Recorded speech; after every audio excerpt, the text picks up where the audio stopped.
Good morning, everyone. Buenos dias. Please come to your seats so that everyone can hear.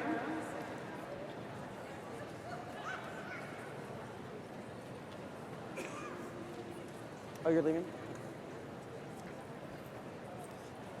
I now call to order the second general session of the 57th General Assembly of the Unitarian Universalist Association. Are the delegates ready to do the business of the association?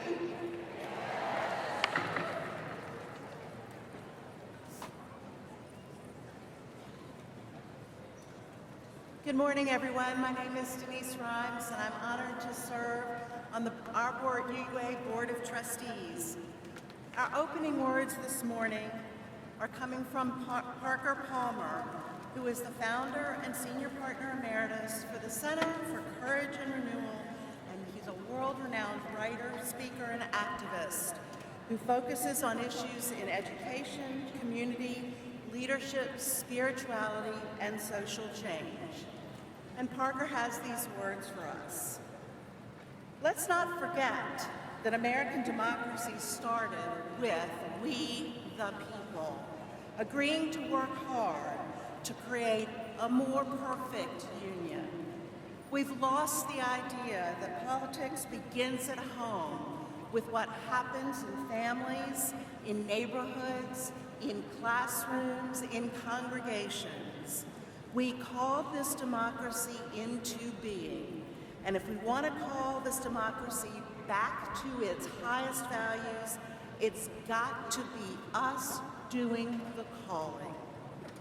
That's not going to happen if we, the people, don't know how to talk to one another with civility and hold our differences in a creative, life-giving way. Parker Palmer speaks words to who we want to become.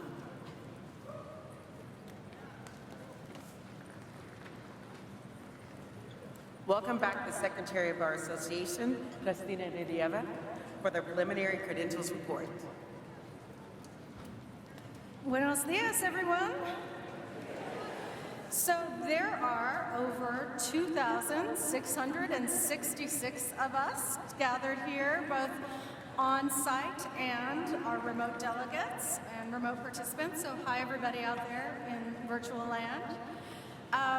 I also want to give a shout out for our youth caucus, because those numbers do include our youth. Thank you so much. And we have over 500 congregations represented from the US and Canada and Puerto Rico and the US Virgin Islands. And Mexico, sorry, I almost missed Mexico. If we didn't get you in there and your congregation wasn't named, please come and find me. I'll make sure that we get you named if you're outside of the continental US. Thanks so much and have a great General Assembly.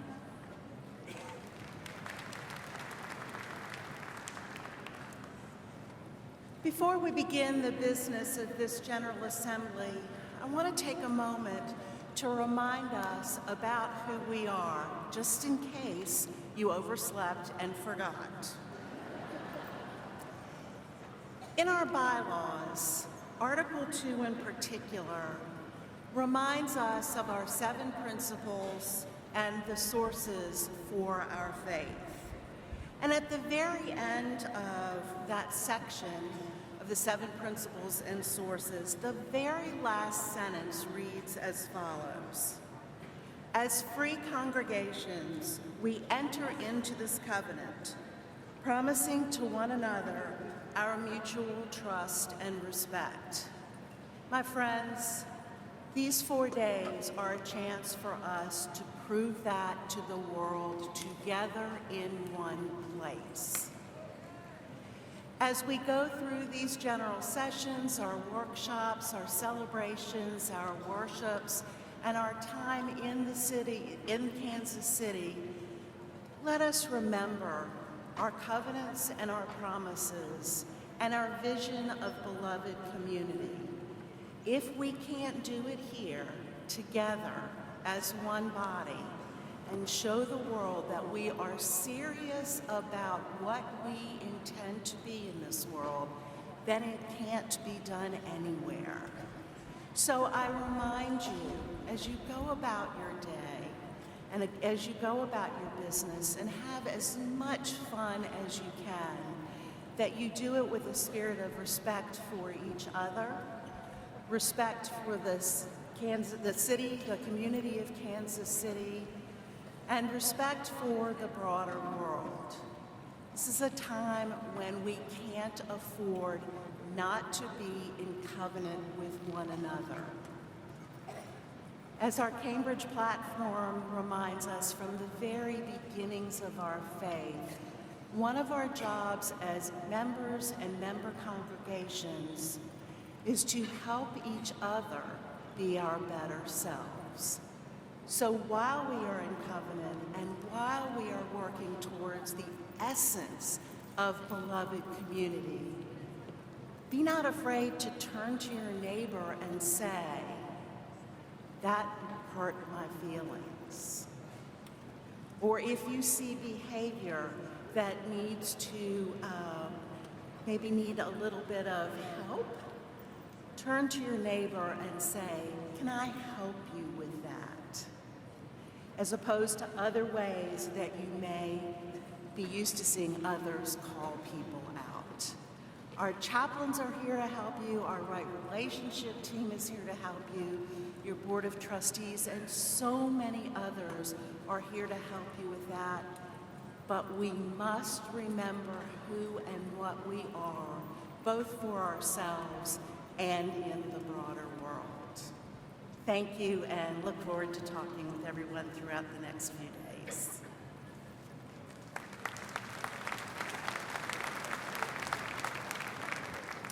So I now invite your Board of Trustees, come on up.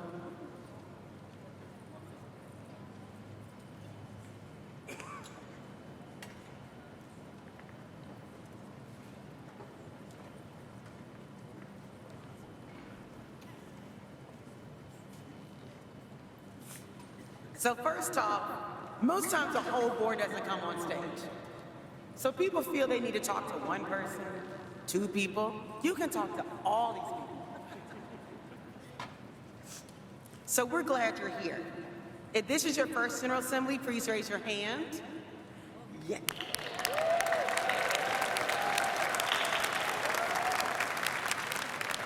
Is this anybody's second?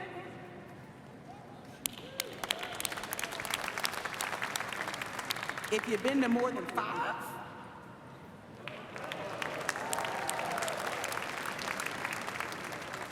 more than 10, more than 20, wow, whoa. Okay, so you've been to more than 20, don't talk to those people too, because they've been around longer than I have. So what to expect over the next few days in general session? There will be reports, really good reports, some by video, some by music, some by just talking, but really good reports. We're gonna give some amazing awards. You should be here for the awards. They're going to some really cool people that I really love a lot. There are gonna be rules and procedure, so exciting. Please read those on your own. There's going to be bylaw amendments like 9. There's going to be AIWs, acts of immediate witness. There's going to be CSAIs, congregational study action issues, which we'll be talking about later, and elections. There's going to be, and there's incredible public witness, which our amazing folks at Blue are going to come up and talk about later, and tons of worship. So we want to call your attention to 3 slides. First is the GA grid, which I hope everyone has seen. Have people seen the GA grid? If not, please get it. It's also, thank you. If you turn your badge around, it's also on the back of your badge, which is really cool. I'm like, oh, I don't have that. We have a GA app. And so it's only for smartphones if you do not have a smartphone for myriads of reasons. Someone else can be your GA app or the program book.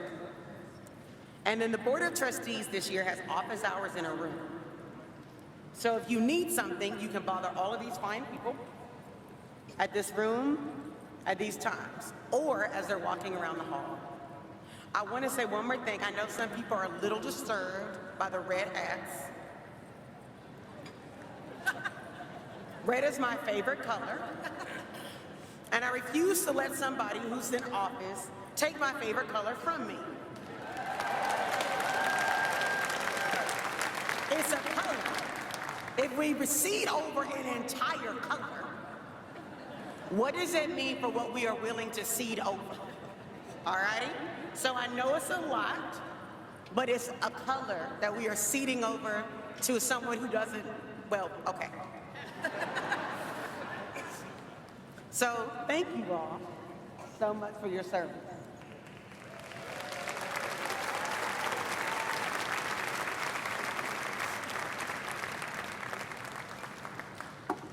So we're now going to talk to the safety team and the right relationship team. So the right relationship team, the safety team can come on up.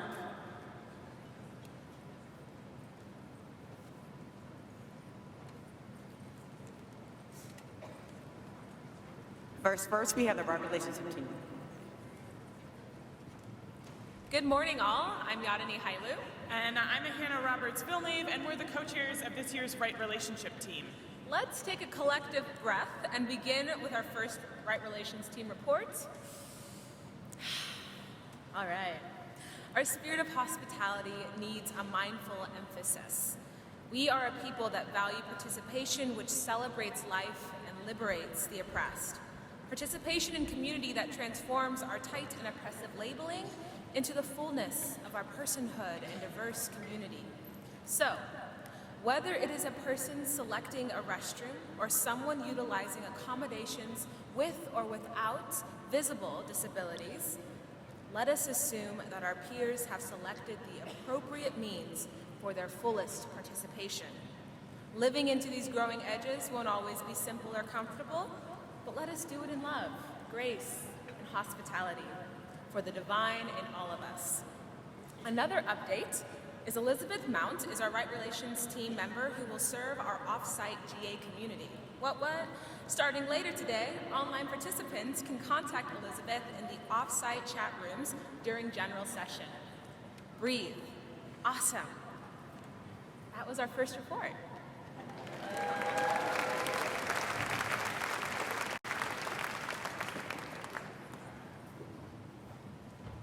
Good morning. Good morning. So how many of you all would like to overthrow the Trump administration today or tomorrow? And for many of us, when the Trump election happened, particularly for those of us who are white, when the Trump election happened, it was like, oh my gosh, how could this happen in America? And then the deeper reality is that this is America. In terms of white supremacy and racism endemic in this country. And how many of us want to change all of that?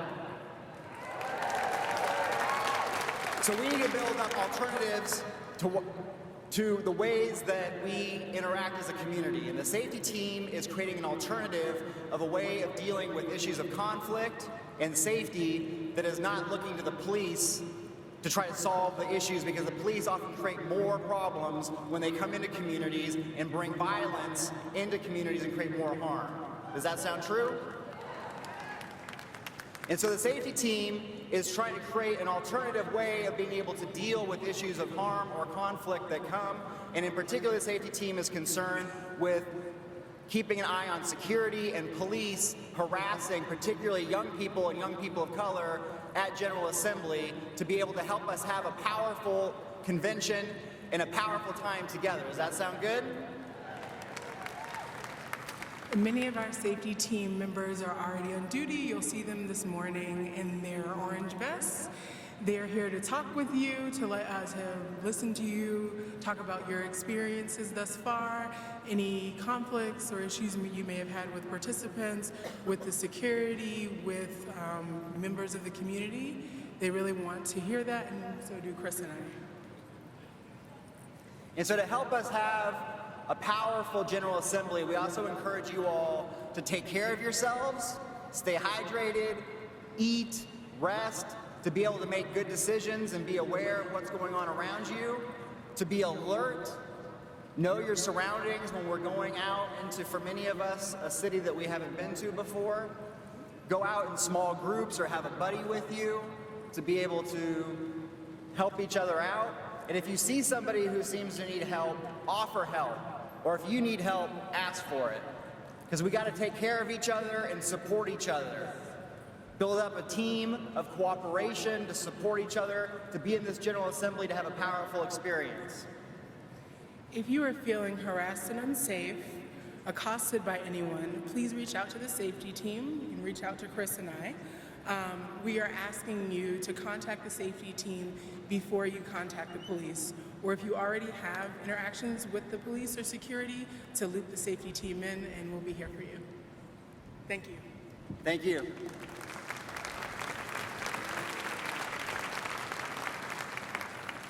So we are honored to have some special guests with us today and the rest of this week. So if our Lakota friends can please stand.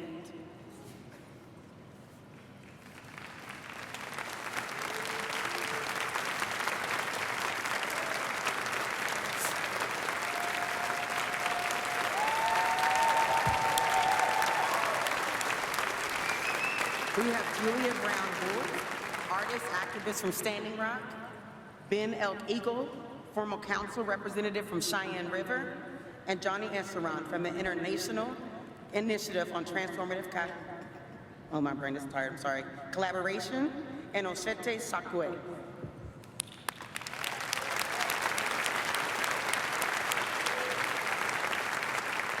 So if Susan can please extend a handshake and welcome.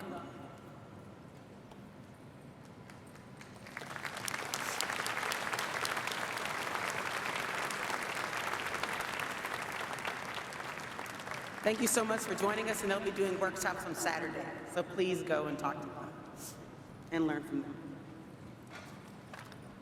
The General Assembly Planning Committee is a committee of the association authorized by the bylaws, Article 5, Section 5.8. It is a committee comprised of members who have either been elected by the General Assembly delegates or appointed by the Board of Trustees. The GAPC, as it is known, is accountable to the delegates. It is also in covenant with the Board of Trustees and the staff of our association and works in tangent with all involved to put on this yearly event. The General Assembly of the Unitarian Universalist Association of Congregations. The chair of the GAPC, a volunteer, as are all members of the GAPC, very important, volunteer, is Isla Klein from you're from Lauderhill, I'm sorry, from Lauderhill, Florida. Welcome, Isla. Good morning, General Assembly. This year, I have been honored and humbled to work with a diverse group of talented and hardworking folks who create the structure for our speakers, musicians, officers, ushers, vendors, staff, delegates, and worship leaders, as well as many, many more, to help create this transformational experience that we all know and love as General Assembly. Here in Kansas City, we are called to do the business of our association. We are also called here to celebrate, learn, worship, witness, and sing together. Our hope as a committee is that you will personally leave transformed and collectively help us transform and grow Unitarian Universalism and our association. To that end, I want to tell you that the General Assembly Planning Committee this year has started its own racism work. In September, we began working with the Reverend Marta Valentin so that we as a committee can learn how to decenter whiteness from our own lives and ultimately so we can help decenter it from this assembly.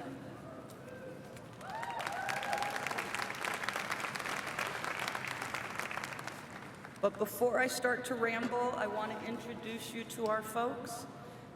It is my honor to serve with these very fine people. Starting in the back row from left to right is Tuli Patel, our vice chair, and Jen Grayson. The next row down is Mihai. Oshara Misha, and this year's local area coordinator, Gabby Cusco. In front of Gabby is Deborah Gray Boyd. Go Youth! Hi, Emma. And in front of Deborah is Chelsea Surface. I also want to recognize, and hope you all do, that the Planning Committee is blessed to work with the Dr. Jan Sneakus, who is the Director of General Assembly Conference Services, and her staff. Without them, none of this would be possible. Thank you, enjoy your assembly, and we have the fashionable blue shirts if you need anything from us. Thank you.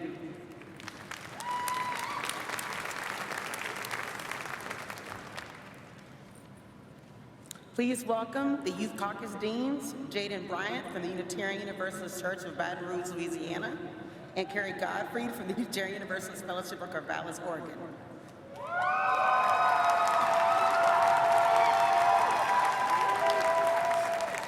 Youth Caucus provides workshops and worships that help us deepen our collective Unitarian Universalist spirituality and helps youth make an impact on our association and allows people like me to actually stand up here. Love you all.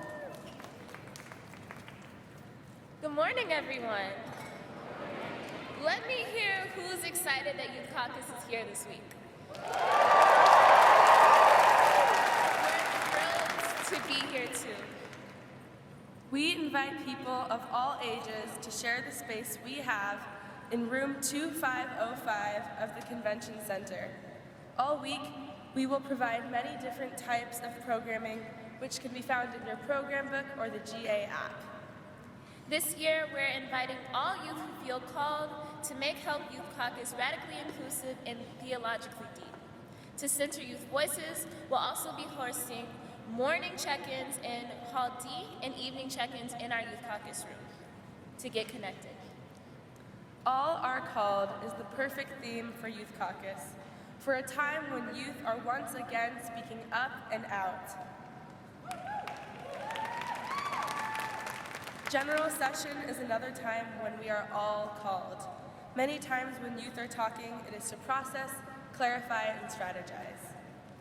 If you have any questions about Youth Caucus, our staff members are all wearing pink bandanas.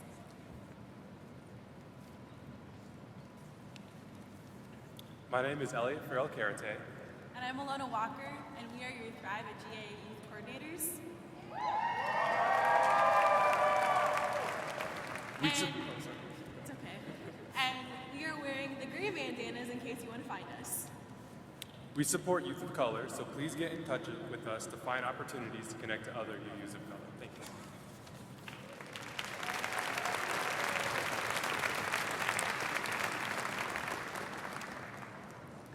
I now welcome to the stage the co-facilitators of Young Adults at GA, known as YA at GA. I welcome Aisha and Cassie.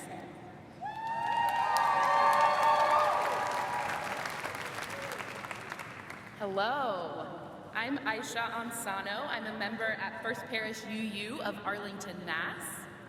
And I'm Cassie Withy Ryla, and I'm a member of Auckland Unitarian in Aotearoa, New Zealand.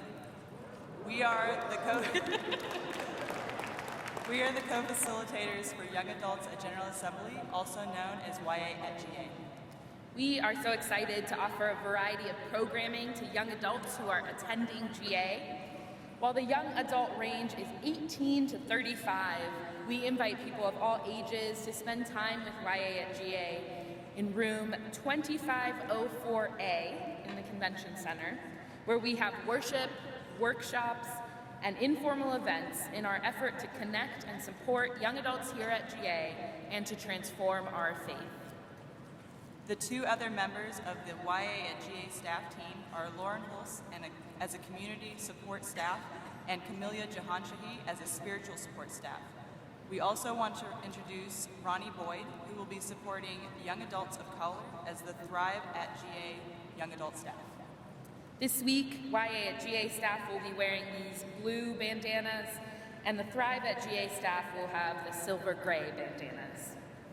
We look forward to being here in Kansas City with you, and have a wonderful GA.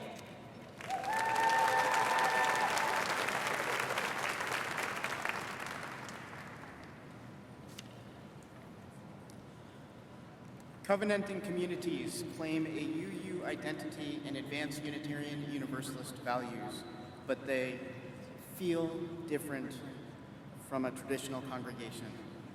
Covenanting communities include small meeting groups, missional communities, intentional living cooperatives, national networks, and more.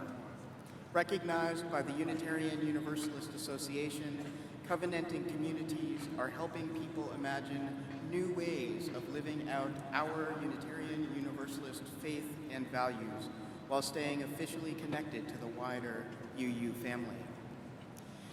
I have the privilege to introduce to you the new covenanting communities of the Unitarian Universalist Association.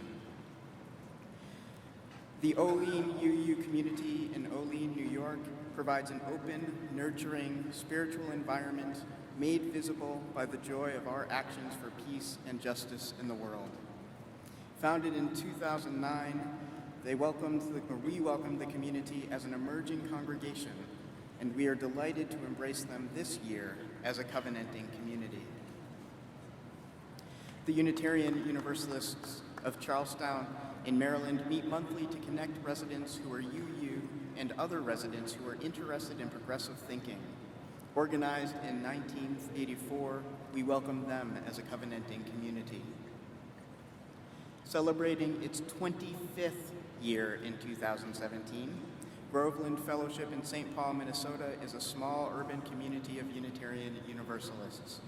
Founded in 1992 by 3 women who wanted to create a small fellowship where there was personal interaction with eclectic services. We are happy to have you join us as a covenanting community.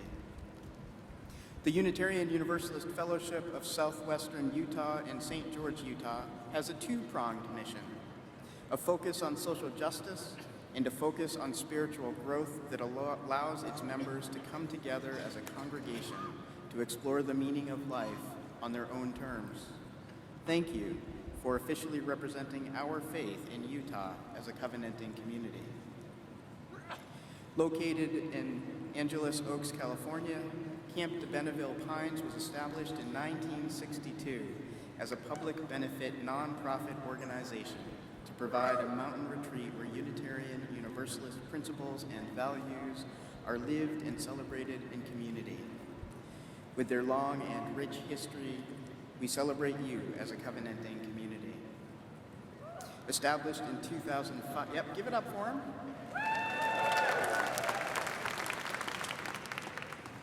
Established in 2005, Methil Valley Unitarian Universalist Fellowship in Twips, Washington, is a supportive community of individuals with a common interest and a free search for truth and meaning in a very diverse, often confusing, and ever-evolving world. We are happy to have you in the Pacific Northwest. Welcome Lycoming. Founded in 1992 in Williamsport, Pennsylvania, Lycoming Unitarian Universalist Congregation offers the community a place to practice, affirm, and study religion without dogma and in harmony with reason and conscience. Members welcome all who believe that spiritual practice is wider than any sect and deeper than any set of opinions. Accessibility and Inclusion Ministry, AIM for short, focuses on welcoming, embracing, integrating, and supporting people with disabilities and their families in our congregations. Its sacred challenge for congregations is recognizing the humanity and gifts of all people. AIM is a joint program of the Unitarian Universalist Association and Equal Access, a Unitarian Universalist organization working to enable the full engagement of people with disabilities and their families in our congregations. I am happy to introduce 2 new AIM-certified congregations this year. First Unitarian Universalist Church of Rochester, Minnesota,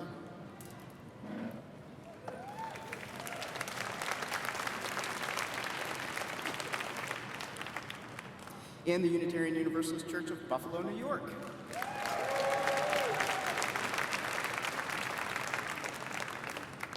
We are indebted to both congregations for their acts of love by doing the work to become AIM certified.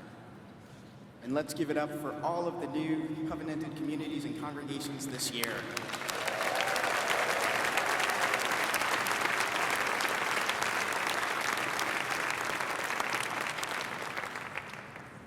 Now, presenting the report of the Commission on Social Witness is Susan Geckler, the amazing Susan Geckler.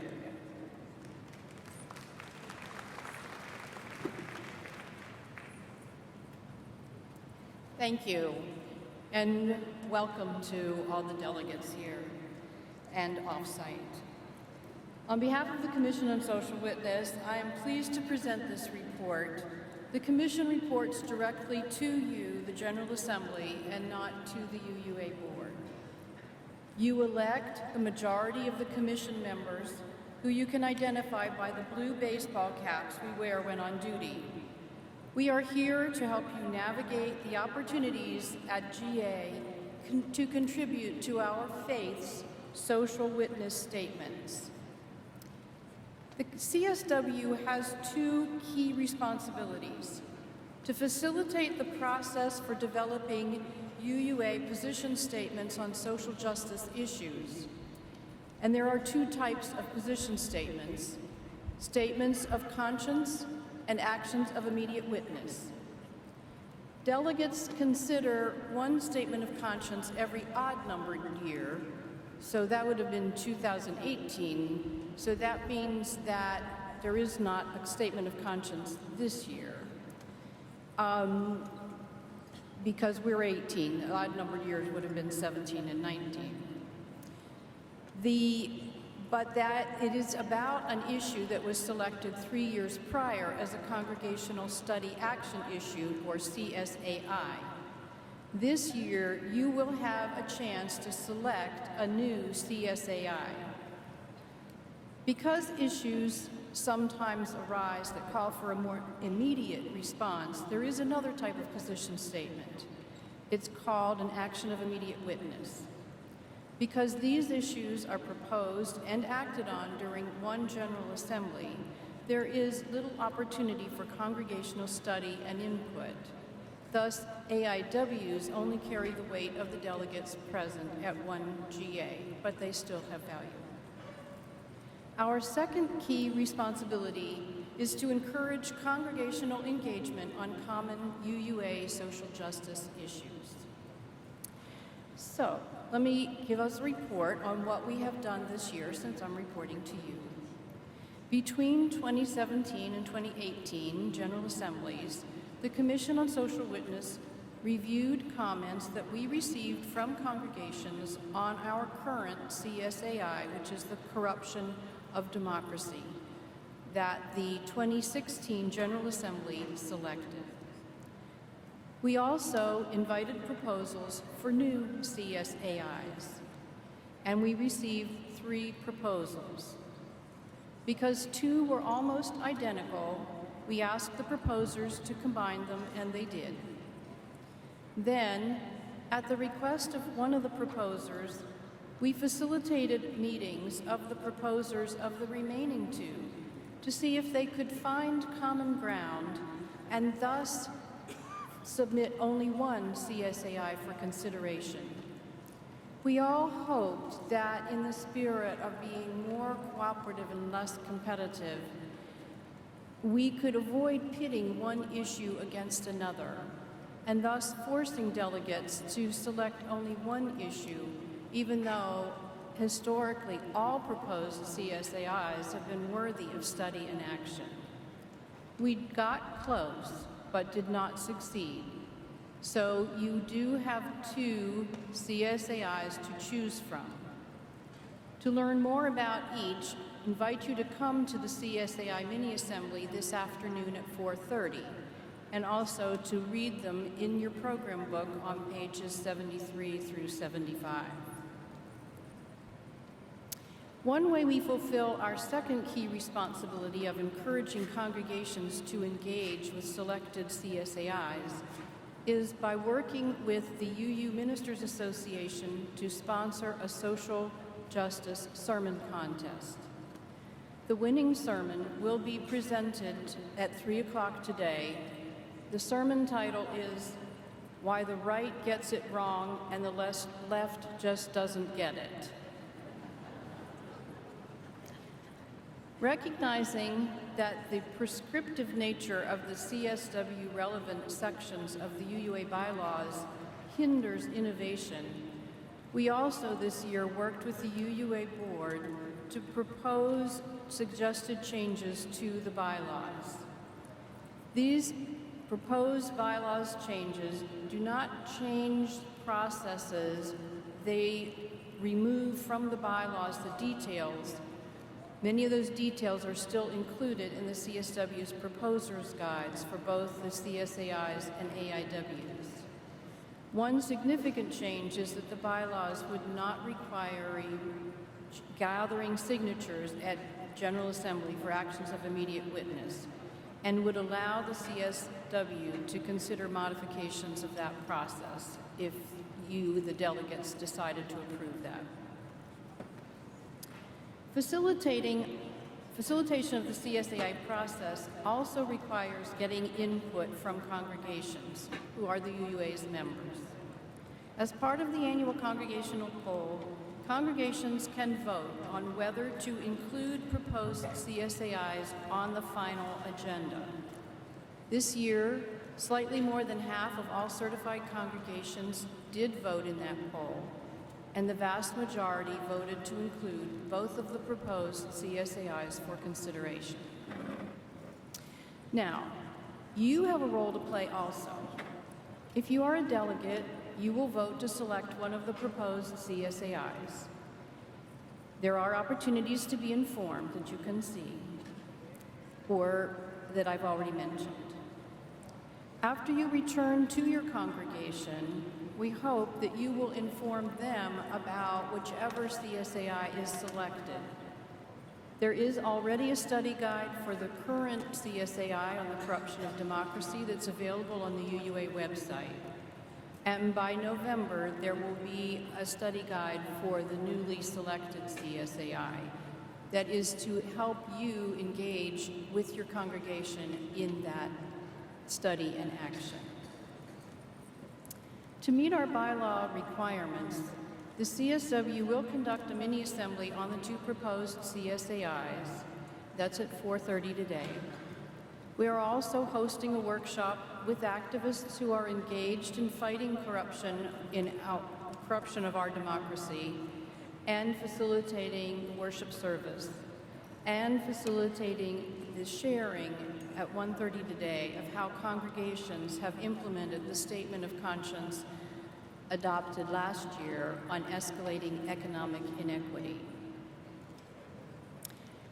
Action of immediate witness proposals are due at the CSW booth by 5 today. So if there is an issue that you feel called to suggest that the UUA needs a position about, please come to the booth at 6:10, that's the number of the booth, not the time, and find out how to engage in the process. Yesterday, 6 AIWs were already posted, and on-site delegates can access those at the booth.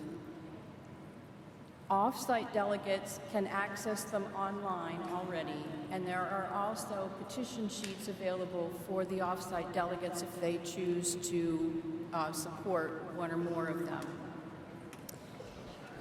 For on-site delegates, the petition sheets are available in the booth. Any new AIWs that are submitted today by 5 o'clock will be posted tonight for off-site delegates to have an opportunity to review.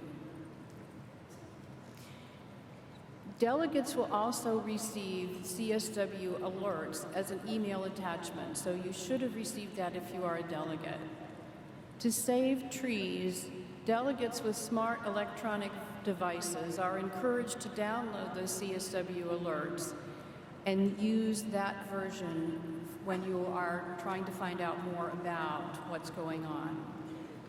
Delegates who need paper copies in either regular or large font may request the paper copies from ushers as you leave or come to the CSW booth, and they are available electronically for the off-site delegates. The CSW is offering a third opportunity for witnessing this year. We will offer room at the booth, number 610, for people who wish to collect signatures for social justice-related petitions of their own. So AIWs are petitions for our action as an association. But if you wanted to get petitions for something you wanted to send to a member of Congress or something like that, and you wanted a place you could collect them, you may do that. We would love to hear how your congregation has used any adopted statements. Invite you to come by our booth or send an email to share what your congregation has done, and then we will be happy to share that with others. If you have questions, please look for the blue hats or send an email. Thank you.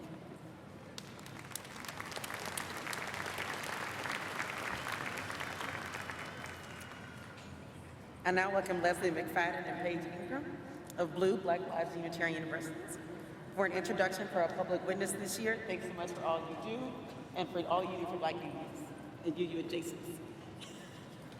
Good morning, everyone. I think it's afternoon now, but close enough, right? Good morning, I'm Leslie Mack, and I'm a lead organizer with Black Lives of UU, or Blue, as we are known.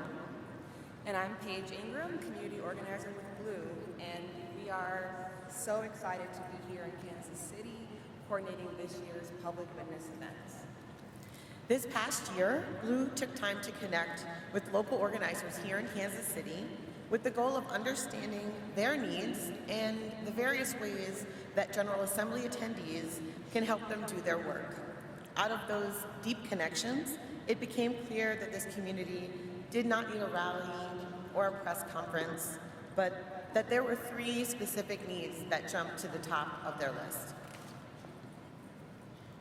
The first is Kansas City's entry into the national end money bail efforts, which led to the Anatomy of the Bailout panel, which is happening today at 1 p.m. Central in room 2105, where you will learn more about how Kansas City did their first bailout and why we should be in the end money bail movement as part of our faith. We'll also take action to support those addressing maternal and infant health issues in local Black and Brown communities. This Saturday, people of color and Indigenous folks are invited to join us at Mzazi Village to help build an outdoor garden and children's closet at this spectacular community space, whose mission, for every family, a healthy baby, and for every baby, a healthy village, resonates so strongly with our UU principles. Finally, we saw an incredible opportunity to support domestic violence survivors materially. In case you haven't heard, we are building 1,000 domestic violence survivor care packages in Exhibit Hall D. These, yeah, we can clap. These care packages will be distributed by the Real Justice Network to people fleeing dangerous situations. This is an incredible gift to the KC community, organizing community, and will help them be stocked throughout the winter and allow organizers time and resources to invest in the many other projects that they're interested in. So my ask to all of you is to stop by anytime in Hall D to help us build these packages and to drop off your purses if you brought them to donate to the project. For Blue, this year's efforts are a return to the roots of public witness in Phoenix. How many of you were in Phoenix for General Assembly? Awesome. Where we as UU stood with and followed the lead of local organizers fighting for justice. This year, we extend that example to materially support those in this community in Kansas City who will be able to benefit directly from the work we do here together this week. So we want to thank you, and we look forward to seeing you throughout the week to make these projects come to life. And we would also like to invite Black UUs here in Kansas City to visit us in our healing space. We'll be having a welcome reception at 3:30 p.m. today, and it's going to be amazing, so please come. And that's in room 1501C. Thanks so much.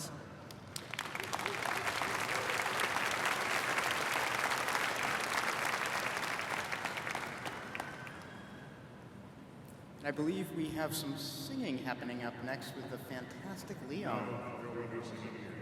Please? Please? Thanks, Leon. Good morning, GA. How's everyone doing? All right. I'm so proud to introduce my accompanist for today. Sean McCann is the president of the Unitarian Universalist Musicians Network.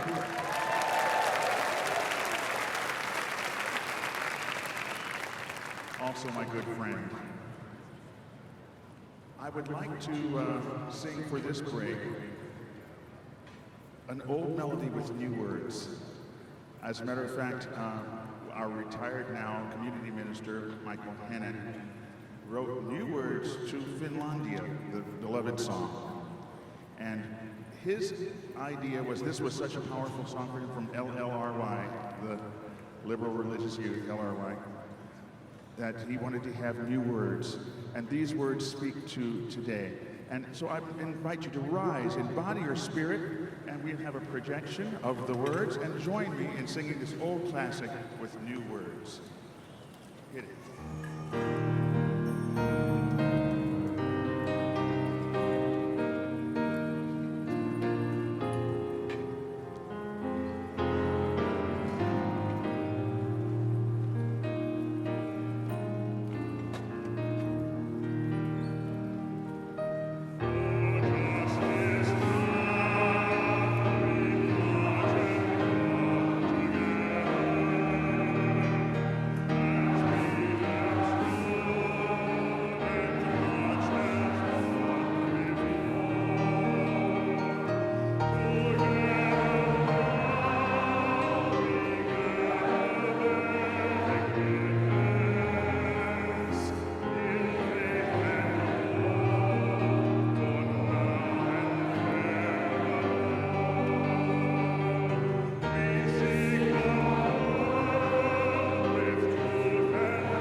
We encourage you, if you want to use these words, he has given them away to us all.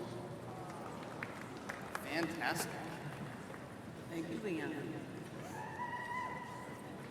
The theme of General Assembly this year, All Are Called, reminds us that no one gets to skip the work of transforming our faith communities and institutions so that we may personify the Unitarian Universalism our world needs today.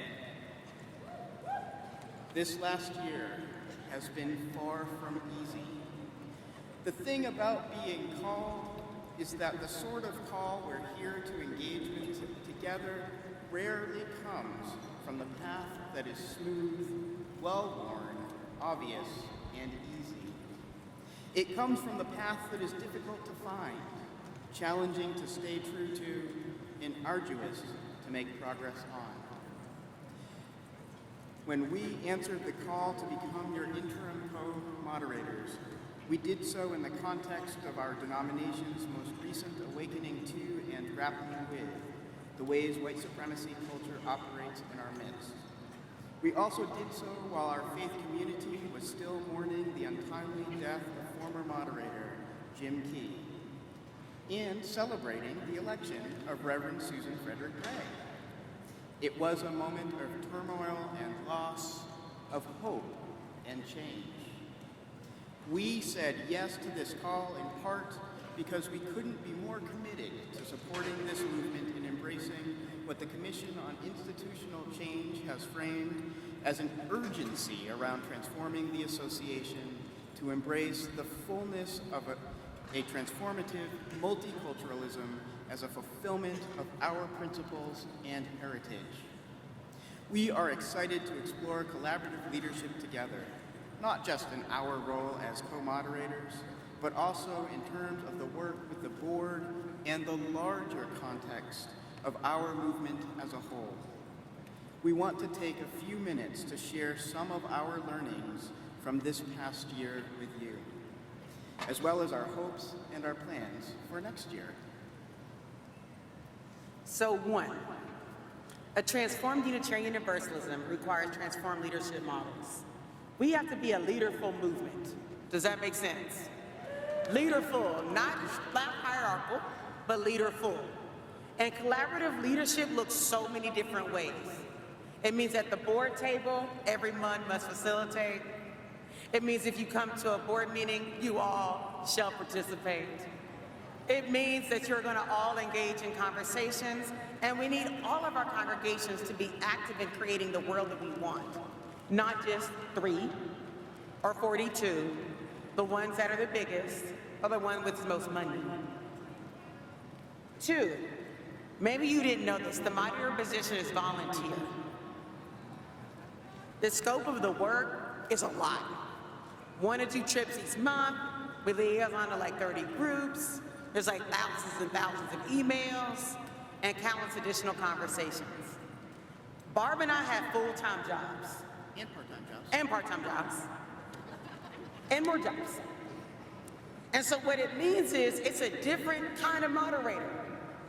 We actually have lives and families on top of I work like 80 hours a week. Yes, woo! And so what it means is we're not retired. At 2 o'clock in the afternoon, we're at work, like some of you. And so it looks very different than what we've had in the past. Who is able to serve and who isn't. And it's a cost to our movement because it literally means that it is hard to do this job as a true volunteer if you have other responsibilities or are not independently wealthy, which neither of us are. We're queer, we're fierce, we're younger, we have non-traditional education paths, i.e. not real degrees, but we smart as a whip. Because you don't need that smart. We both have ability stuff, and we're trans-binary, non-binary. We also really hold to our ancestry. There are those that came before us, which we will name later, that made us standing on this stage possible. We wouldn't be here without leadership development inside and outside of Unitarian Universalism, without Youth Caucus, without YRUU and LRY, without all the ways that the Youth and Young Adult Office and other folks during the wholeness, so many things brought us up. We couldn't be here. The importance of leadership development in our faith is massive, because otherwise we will not have new folks being able to take over these positions.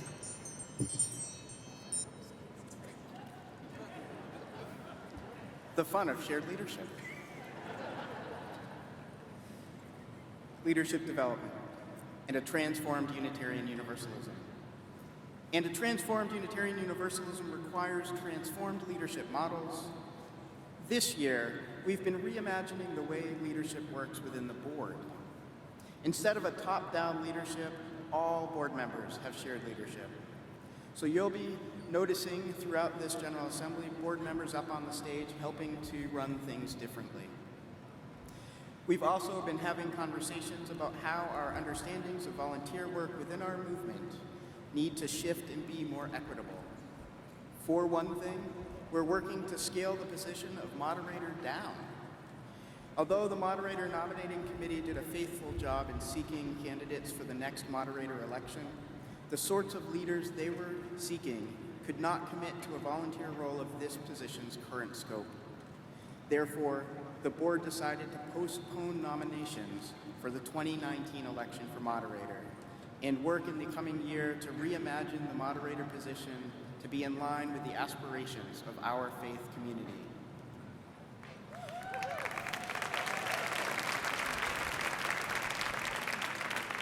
A second learning from this year is that collaborative leadership requires deeper relationships and increased communication. Not only would it have been impossible for us to serve as interim co-moderators if we didn't already have a long and loving relationship, but collaborative leadership takes putting more time and attention to the relationship. A lot of people think the two of us are similar and agree on everything. But in fact, we're really different. So working together takes a lot of work and lots of communication. And this extends to the board and the governance of our denomination as well. So this year, the board spent a lot of time building deep group agreements, and we asked fellow UUs what you want from the board in terms of communication and relationship with you. We and the board have also been engaging in collaborative leadership with the UUA administration in new ways. It's been particularly gratifying to learn and lead with President Susan Frederick Gray and Executive Vice President Carrie McDonald. All four of us came into our new roles at the same time, so we are able to collectively ask questions about the norms and patterns that exist and make intentional choices about which to follow and which to disrupt in the service of positive change. All four of us are also lifelong UUs, and all four of us are younger than 50.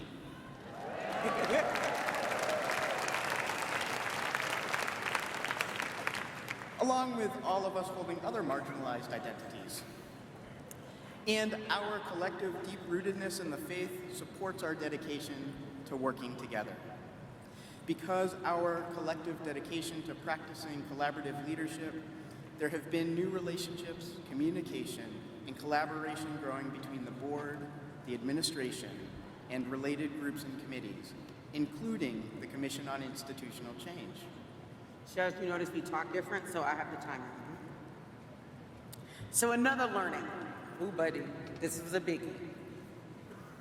So we already knew that some people in our community felt unwanted, unheard, unempowered. The big kick in the gut was that every committee we talked to felt the exact same way.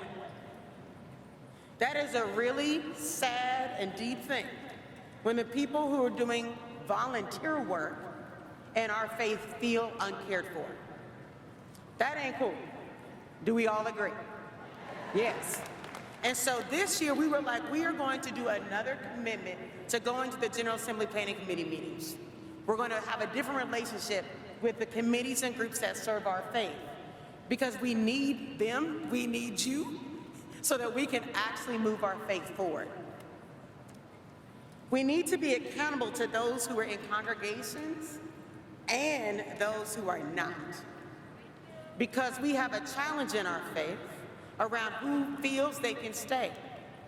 So if you've been a UU for a long time, you move to a place and you don't feel like the congregation matches your values, are you just thrown away?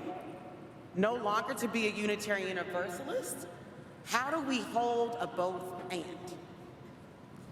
To practice this, we did a couple of things. One, we did away with observers at the October board meeting to make space for all voices and perspectives here at General Assembly and other places. We want to have a conversation around how we overhaul our bylaws, which are slightly complicated, to make them more liberating and less confining. But to be real, the question isn't about bylaws. The question is about fundamentally, who do we want to be? And that's the mission and values conversation. We also understand that we have problems with our current model and representation at General Assembly. And so to come, there's so much. Just wait. So how can you help? Our charge to you this week, if you accept it, and we sure hope you will, is to join us in practicing living our highest values in community. This is not a light or easy task because it's hard to live our values together when we don't all agree. But we are all called as Unitarian Universalists to do so. During this General Assembly, in the next year and beyond, as we continue to work to dismantle systems of oppression in our movement and the world, we hope that you and UUs everywhere will engage in those conversations fully. Let us prioritize curiosity over fear of change, humility over judgment, and care over critique for critique's sake. Reimagining our bylaws and our governance is going to take all of us, including those whose perspectives have historically not been in the room. So if you are someone who has experienced a lot of comfort in UU circles, we call on you to work to make space for those who have not. If you are here, if you are someone who has struggled to remain here, we urge you to bring your perspective forward. So next year, GA will look a little different. We like difference, right? Change is good. And so we're moving into a process of what it means to be theologically rigorous. What it means to have actual deep governance, which is not voting, because voting is the last stage of democracy. I hope people know this. And so we are needing to move into a time where we actually discuss, where we actually are able to have conversations in new ways about who we want to be as a faith, where we want to go and what that looks like, both in our congregations, coming into communities, and out in the world. Does that make sense? We need all of you. We need all of our congregations. There will be covenant, there will be guides, there will be lots of things to help all of you engage in the process. We'll be calling you, you will be bothered. And you'll be like, oh, they're actually calling me a lot. Because all of us are called. All are called to help move this movement in our faith. All are called to build spaces for community, refuge, and faith. Can be one and the same. All are called to play a role and to find the role that best honors our purpose and our power. All are called to be in deep relationship with each one of you. So we want to end by giving thanks to some of those who have already answered the call. So this is such a long list. So here's what instead I want to do. If you have been a mentor to me, if you have given me a job, there's a couple of you in this room. If you have been a peer mentor, if you have been somebody that I met when you were 14 and are now like 25, 35, doing the do, can you raise your hand and look at these people? These are people that help me in my life. Because there's so many, I can't do the names, but thank you and I love you.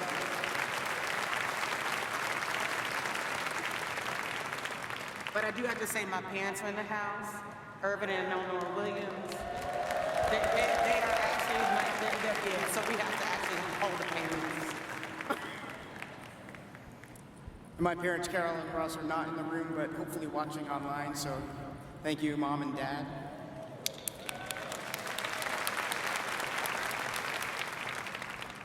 If you are bisexual, gay, lesbian, transgender, gender nonconforming, genderqueer, or just queer in all the beautiful ways, and you have been in Unitarian Universalism for 5 days or more, thank you. Thank you for being here.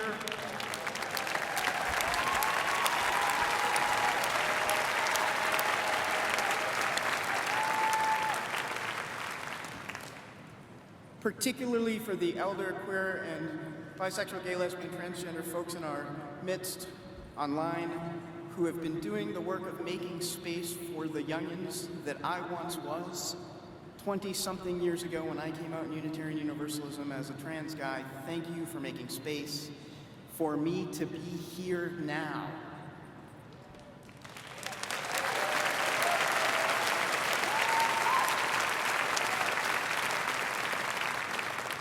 If you have engaged in justice work, in youth work, if you have challenged yourself to change what you understand Unitarian Universalism can be so that more of us are at the table and in the hall and in leadership, thank you.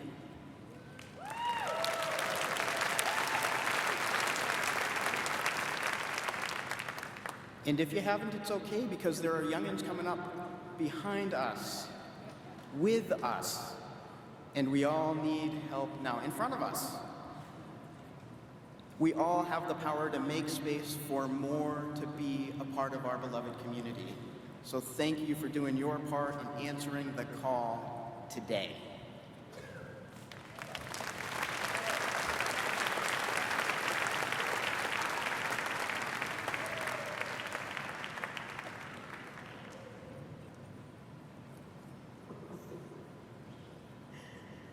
Look, this is a remarkable time in our faith as we uncover and shine a light on the pain in our history for so many. We also have an historic opportunity to fulfill our calling to live into the beloved community where every person is cherished. This calling to steward our theological values by supporting Black lives of Unitarian Universalism and choosing to fully value the inherent worth and dignity of Black UUs began with the bold action of the Board of Trustees in the fall of 2016. The board's decision was only the first stage. It will require all of us to make this commitment real. The Promise and Practice campaign is the way UUs across the country are making themselves a part of the commitment to Black Lives UU. The campaign is a call not only to financially support Black leadership within Unitarian Universalism, but also to center the voices and experiences of Black UUs that have long gone unheard. And to inspire and ignite congregational participation, generous donors Brad and Julie Bradford made a matching gift of $1 million.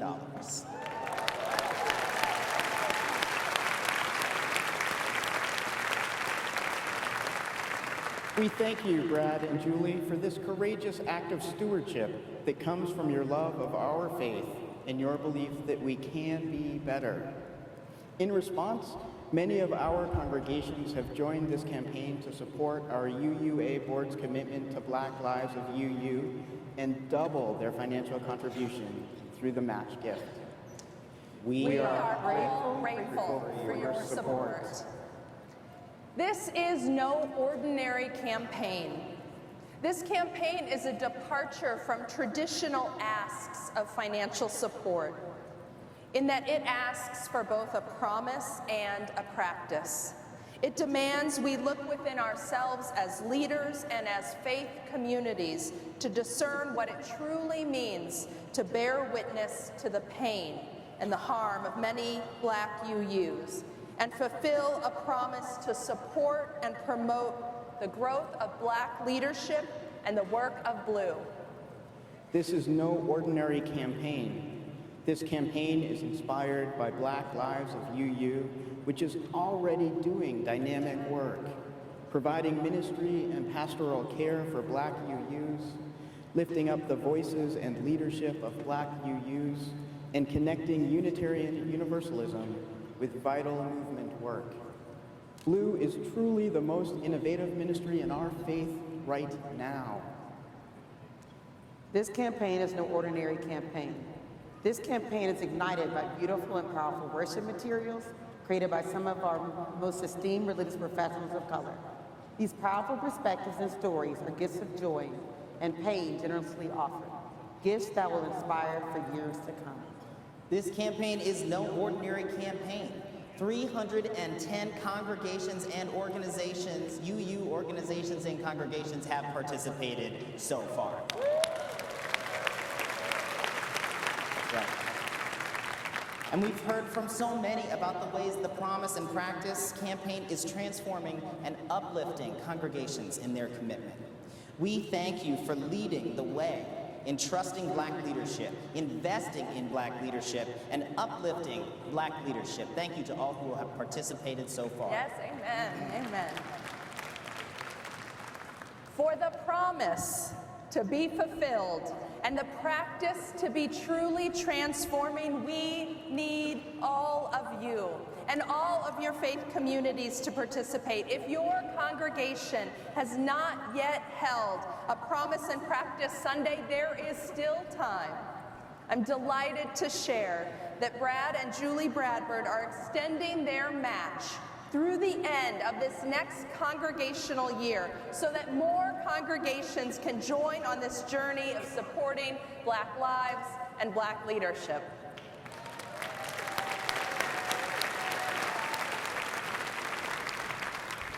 Every single dollar raised will be matched through June 2019. So for congregations that haven't participated, we're glad to provide the resources and fundraising ideas. For congregations that have already participated, consider a second year to increase your impact at this vital moment. You can visit uua.org/blue campaign to find more resources, or just Google UUA, the Promise and the Practice. On behalf of the promise of our faith, we all thank all of you for your generosity. Thank you.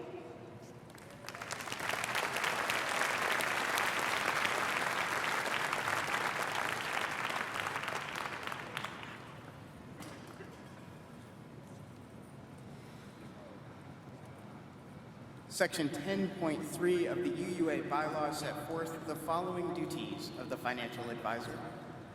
The financial advisor shall advise the president and the board of trustees on financial policy and shall assist the board in long-range planning by reviewing the sources of funds, the application of funds designated for specific purposes, the balance between foreseeable income and proposed expenditures, and the overall financial welfare of the association.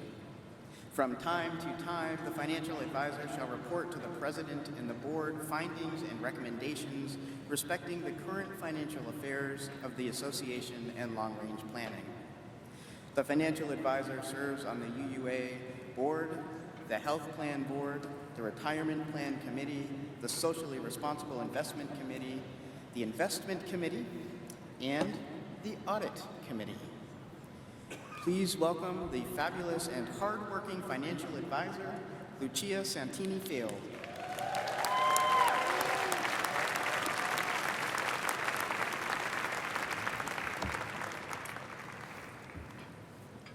Good morning, everyone. As you may know, the UUA is a complex structure with both a compelling mission and commitment to our faith. The financial structures supporting this mission are no less complex. The association has just completed a successful first year of both a new administration under the powerful, thoughtful, passionate, and effective leadership of Reverend Susan Frederick Gray, and the visionary, effective new board leadership with pioneering co-moderators Alondria Williams and Barb Grieve. It has been a great year.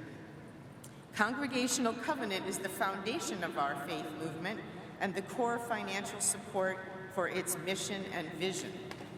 The introduction of a new, more equitable and sustainable also unfortunately complex, formula for congregational commitment to support our faith movement was tested, revised, and much discussed over the past few years.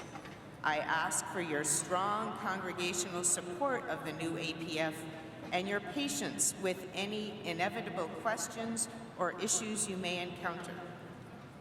On behalf of the board, I thank you for your flexibility, engagement, and continued commitment to support the work of our faith in this critical time.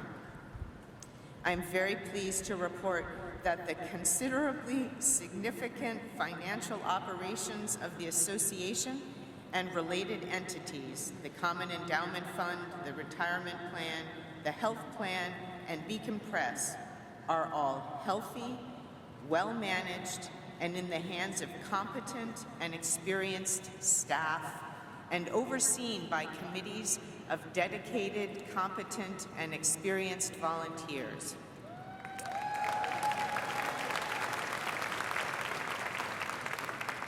And I'm always looking for new folks who are interested in helping, and if you have financial expertise of any sort and are interested in serving our faith, please look for me. I will appreciate it. As I noted last year, financial results in the publishing business are highly variable and difficult to predict with ever-shrinking margins. Beacon Press has miraculously avoided losses for many, many years. And we, personally and as a faith, I believe, must be prepared to support the prophetic voice of Beacon Press, which broadly and powerfully expresses our faith commitment, if and when this trend may turn. The UUA's Audit Committee will soon be reviewing recommendations with the board to formally expand its charter to include oversight of risk management in addition to financial audit matters. Enterprise-wide risk management structures are already well in place at the UUA, and this enhancement would serve to improve oversight and reporting. The work of the association has increasingly been focused on the important work of dismantling systems of oppression and white supremacy. This is critical work for our faith, and it is long overdue in our faith and this country, and now more critical than ever. As we continue down this path, we must recognize it will not be easy, and our emotional, spiritual, and financial support will all be critical to our continued success. I'm thankful for UU's commitment and generosity, and for our faith leaders and the commitments of so many to our faith. And I give special thanks to Barb and Alandria for their focus on fiduciary duty to the mission of our faith.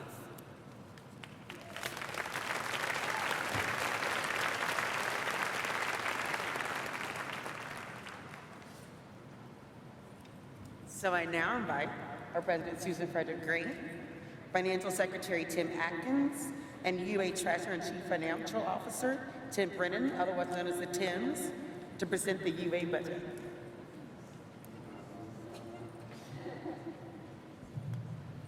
Well, good morning/afternoon. My name is Tim Atkins, and I serve as the Financial Secretary on the UUA Board. That's something similar to your congregational board as Chair of the Finance Committee. And I'm proud to be here with Tim Brennan and Susan Frederick Gray. At the April UUA board meeting, the board received the annual budget from staff, which we approved. And I have to say, this year's budget presentation was the best I've seen since I've been on the board. So we want to make time during this general session for you to hear what the board heard in April. And so, Susan, our first question. When the staff presented the board with the budget in April, and when the board approved it, you introduced a new lens for examining the UUA budget, a missional-based budget. I'd love for you to talk some about this change. Thank you, Tim. So mission is so important to what we do. And being clear about how the resources of the association and the resources that you and your congregations give to fund the UUA, how that is being used in line with our mission.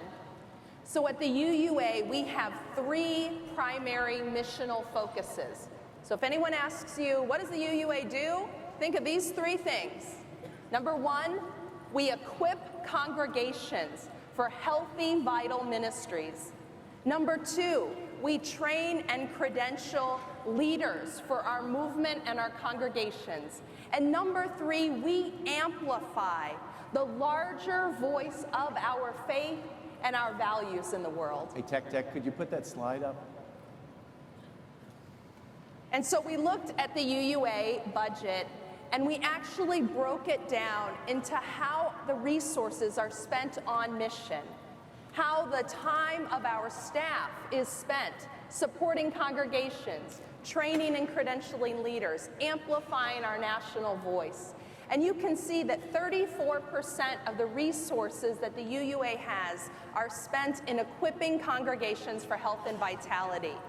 25% are spent in training and credentialing leaders. And this is ordained, lay, and all religious professionals in our system of credentialing and professional support. And then 24% of your resources, our resources, are spent on promoting UU values and seeking to advance justice in the world. And that's how we would hope that the largest portion of our resources are spent on those key mission areas, as well as the most significant portion going directly to the support of congregations. That's times when you're in transition or when a congregation's facing crisis or difficulty and there's support being provided. Now, there are 2 other missional areas that are part of the work that we do at the UUA. They're smaller portions, but I want to lift them up.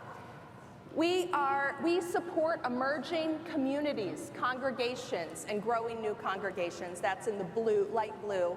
And we work to extend and strengthen other UU institutions. That includes our work with the UU Service Committee, our work with the professional organizations like Loretta and the UUMA, and the ways we reach out across the institution in support. Thank you. So Tim? Tech, thanks for the slide. You can take it down. Tim, you lead the budgeting process in your role as Chief Financial Officer and the appointed treasurer. Talk us through the process the UUA uses to create the budget. Sure. And how did you come up with a balanced budget in these tough times? Sure. Yeah, good questions, Tim. So first, just to be clear, I know there are a lot of folks in the room who have the title of treasurer, and you're probably all volunteers. At the UUA, the treasurer is the top paid staff person. So that's my role. I'm appointed by the board, and I report to Susan, the president. So at the highest level, the budget is about the alignment of our resources with our values. And so this year, under Susan's leadership, looking at the budget through this missional lens has been very helpful.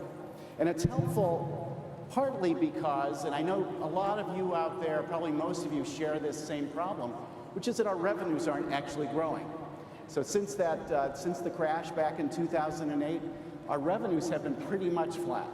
Meanwhile, there's sort of upward pressure because we need to compensate people, we need to keep pace with inflation, things go up that are inevitable, and so it is a balancing act. And so it's very challenging, but when you balance with mission as your lens, it starts to clarify things. Because it's not just steady as she goes, we're going to do the same stuff we did last year and trim a little bit.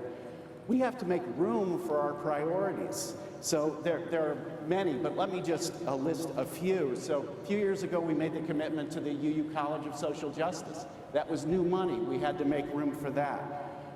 As we were just discussing in the last panel, we made a big commitment to Blue. It's very important. So we needed to shift things to make that possible.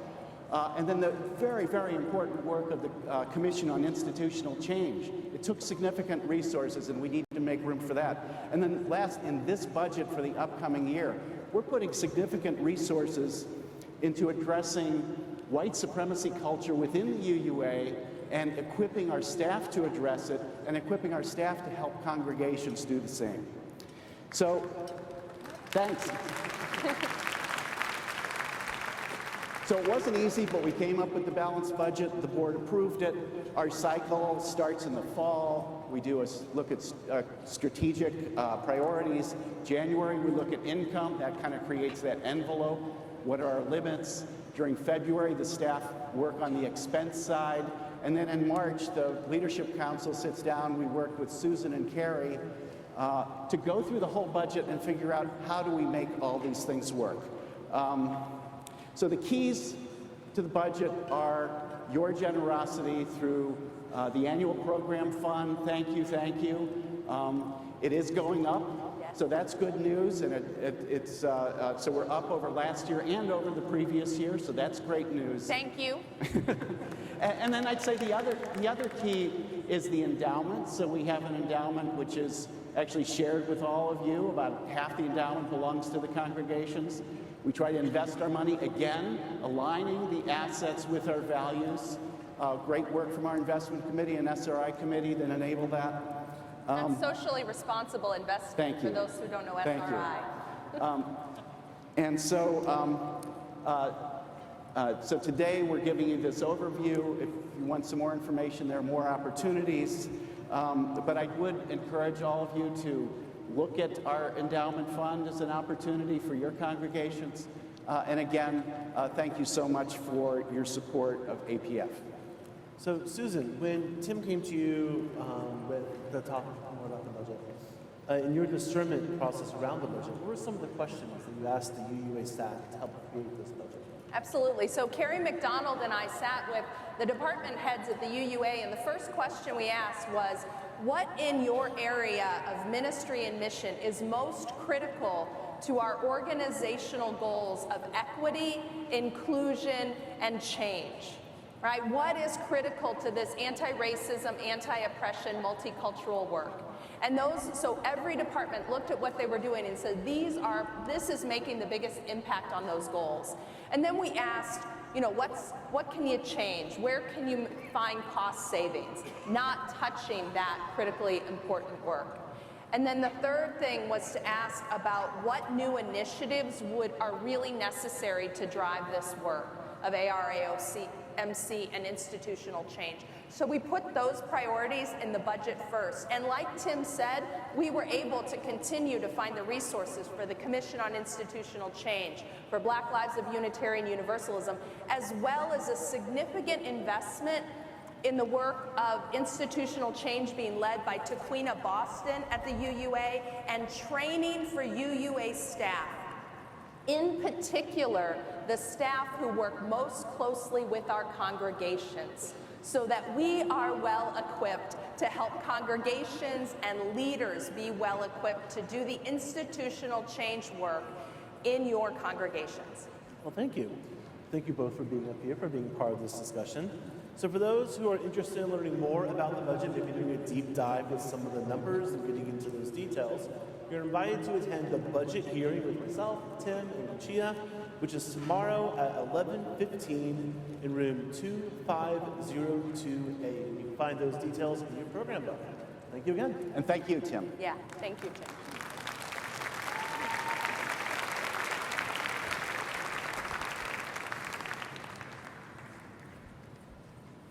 The Commission on Institutional Change is charged with long-term cultural and institutional change that redeems the essential promise and ideals of Unitarian Universalism. Appointed by the UUA Board of Trustees in 2017, the Commission will analyze structural racism and white supremacy within the UUA through General Assembly 2020. Please join me in welcoming Leslie Takahashi, their chair, and the rest of her team to the stage.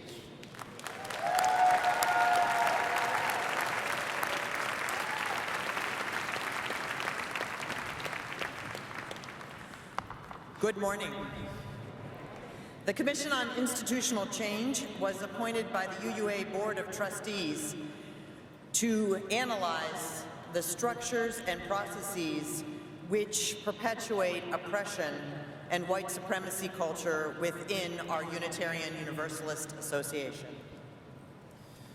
We have been working since August of 2017 to address our collective A collective starting assessment that the Unitarian Universalist Association's legacy of racism must be addressed to end harm to individuals and to ensure that we must remain viable as a faith. We envision a liberating Unitarian Universalism and are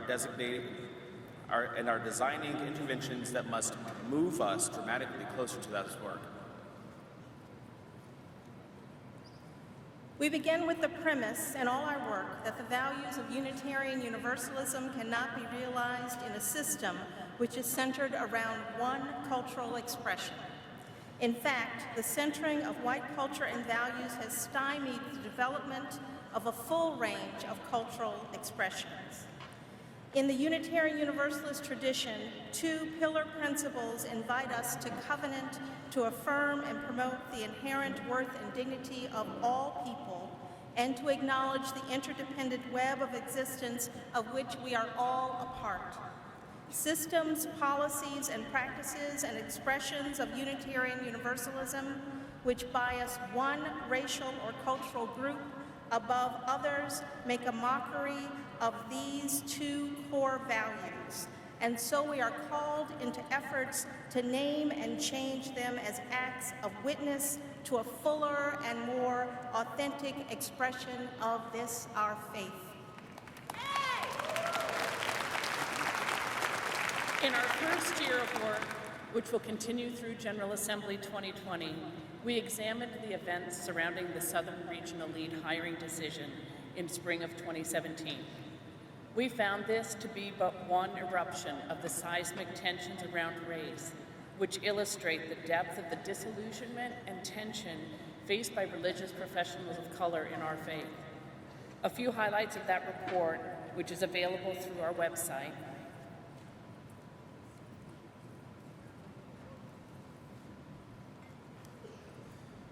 When the Southern Regional Lead hiring process took place, racial tensions were already at a breaking point in the system, especially for religious professionals of color who endure countless insults and aggressions as part of their work. Our governance structures are outdated and designed for a system which centers white culture and is bifurcated in ways that do not allow for good governance. Widespread disregard of existing systems and policies shows a lack of trust in existing systems, which have not been intentionally redesigned to reflect the complexities of an emerging multicultural Unitarian Universalism.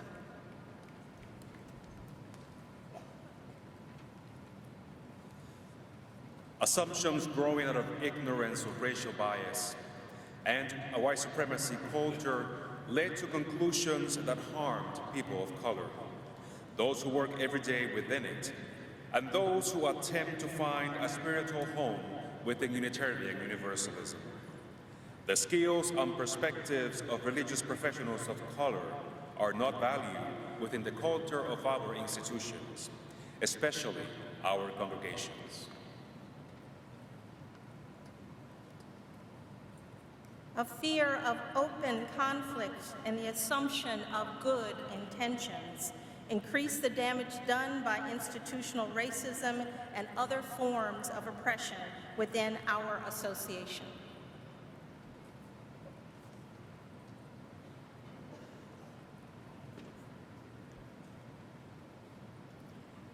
Truth must come before reconciliation and transformation. And truth-telling in 2017 and 2018 is still dangerous for religious professionals of color who are often the advanced team doing the work that prepares the way for members to join as people of color. We began the planning for a racism assessment across Unitarian Universalism. We are looking at what it will take to build a Unitarian Universalism centered around a diversity of experience and capable of inclusion, equity, and true multiculturalism. We are examining data and collecting stories of how racism and oppression have affected those within our faith and have several opportunities for dialogue about this at this General Assembly, in which we hope you will join us. Yes, truth-telling is still a risk. In fact, it is still dangerous for people of color within our faith. Religious professionals are still demeaned and treated as if they were without competency. People of color within our membership, or those who are friends, risk loss of community among us if they speak about the aggressions they face, and so many choose to quietly exit.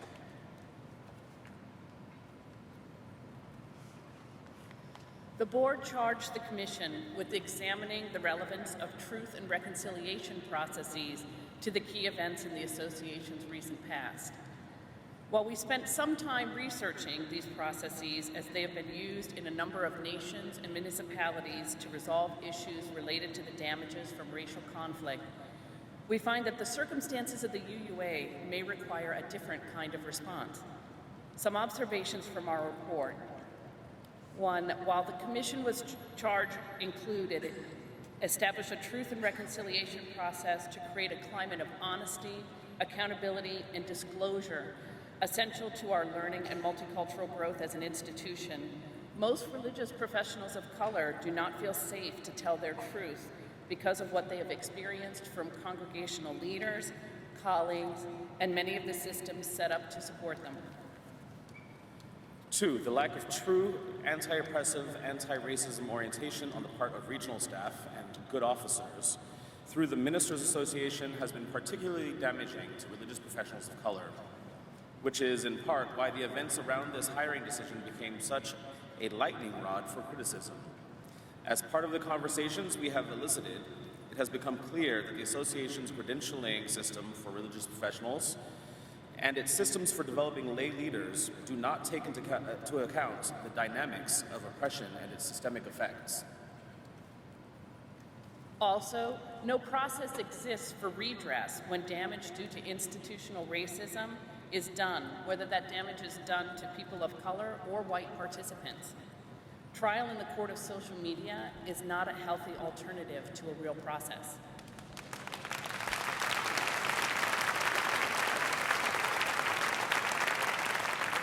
And no consistent resources are available for religious professionals of color or others who experience traumatic stress as a result of the lack of clarity of mission around racial inclusion and the gap between our aspirations and our actuality. No data is available on the number of religious professionals employed at the congregational level or the types of positions other than in the ministry, and these statistics are not easily obtained. That an association which claims to wish to be more diverse does not track data, which most corporations now track, is puzzling. And since we began our work, more religious professionals have lost their positions or are in conflict with congregations, and the existing systems remain inept and inadequate at offering help. The loss of any religious professionals of color among us is costly. The time for reconciliation may be past. What may be needed is what author Melvin Bray calls a truth and transformation process, which looks at not reconciling us to inequity under an outmoded system, but reimagining a new system of equity, inclusion, and innovation.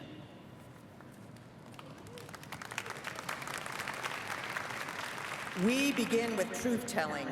If you have an observation that we need to hear, please visit the drum booth in the exhibit hall where information about us, our work, and how to share your stories or perspectives with us is available. Thank you.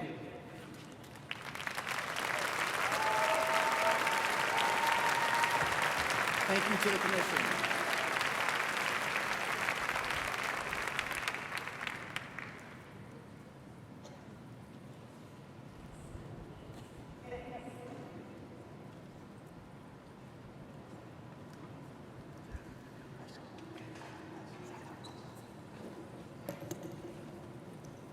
So, welcome to the 2018 Board Report.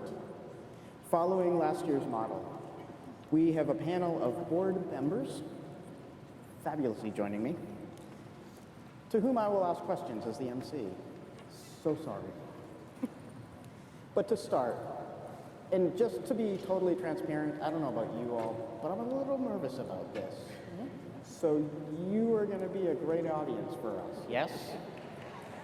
Thank you. But to start, would each of you, following my lead, share your name, congregation, your role professionally and or on the board, and answer this challenging question? What is it like being a board member, and why did you say yes to serving? So as I said, I'll start. I'm Barb Reed, a member of First Parish in Framingham, Massachusetts. In my professional life, I am a hospice chaplain and the religious education assistant to the Unitarian Universalist Church of Palo Alto, California.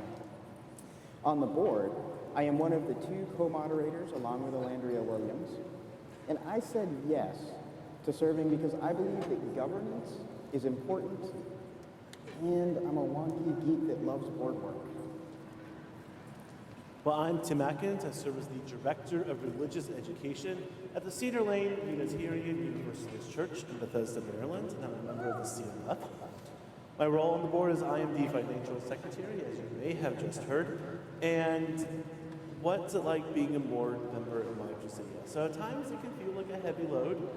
I love this faith. I want us to help live out our values and practice what we preach. But there are times it can feel like you're having to carry a heavy load. And one thing that reminds me of that is the Bana Parade. I love the Bana Parade every year. And seeing all the congregations march in reminds me of this is why and who I'm doing this work for. And I said yes to being on the board so I could help give religious educators a voice on the board. I'm just finishing my first 3-year term. I said yes to serving again because in the past couple of years we've had a lot to deal with on the board, and I want to make sure future boards don't have to struggle through some of these same issues that we have. My name is Denise Rhymes. I'm a member of First Unitarian Universalist Church of Richmond, Virginia. Professionally, I work in the marketing division of Bank of America, with whom I've been employed for 39 years. I don't touch the money. If you have an account problem, I'll get you to the right person. I joined the board because I had 3 incredibly powerful mentors who insisted that I had something to contribute. It wasn't until I did what they told me that I realized that maybe I could make a difference in the world through this faith. And I'm continue on the board despite the difficulties. It is hard. There is a lot of work, and there are many, many opinions to take into consideration. But I continue the work because I know that there are those who will come after me, who need the groundwork laid. It was laid for me by these 3 very powerful mentors, and I have an obligation to continue those kinds of relationships with other people.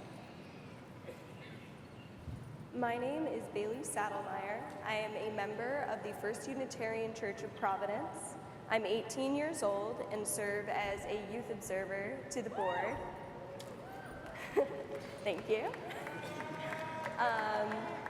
And in my professional life, I'm a page at my local library. Not quite as impressive as the job, but oh well. It's impressive.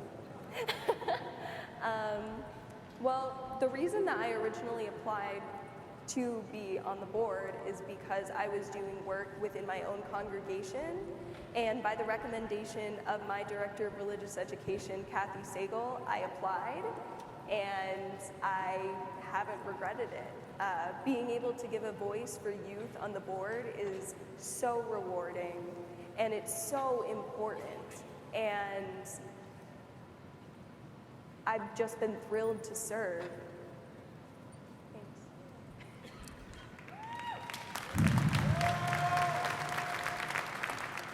Good morning, everyone. My name is the Reverend Manish Mishra Marzetti. I serve as Senior Minister currently of our congregation in Lincoln, Massachusetts, transitioning to Ann Arbor, Michigan within a month or so. Very excited about that. I'm a dad. I have a 7-year-old and a 4-year-old. I'm a science fiction fan, so I love all the Star Trek, Star Warsy type of stuff.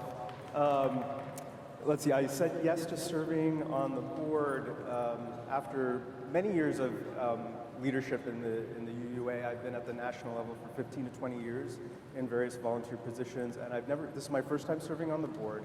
And I said yes to doing that before I even knew who the next UUA president was going to be, because I wanted to support whoever it was. It felt very exciting to me to be at the beginning of a new UUA presidency and helping shape and bring alive whatever that new era was going to be.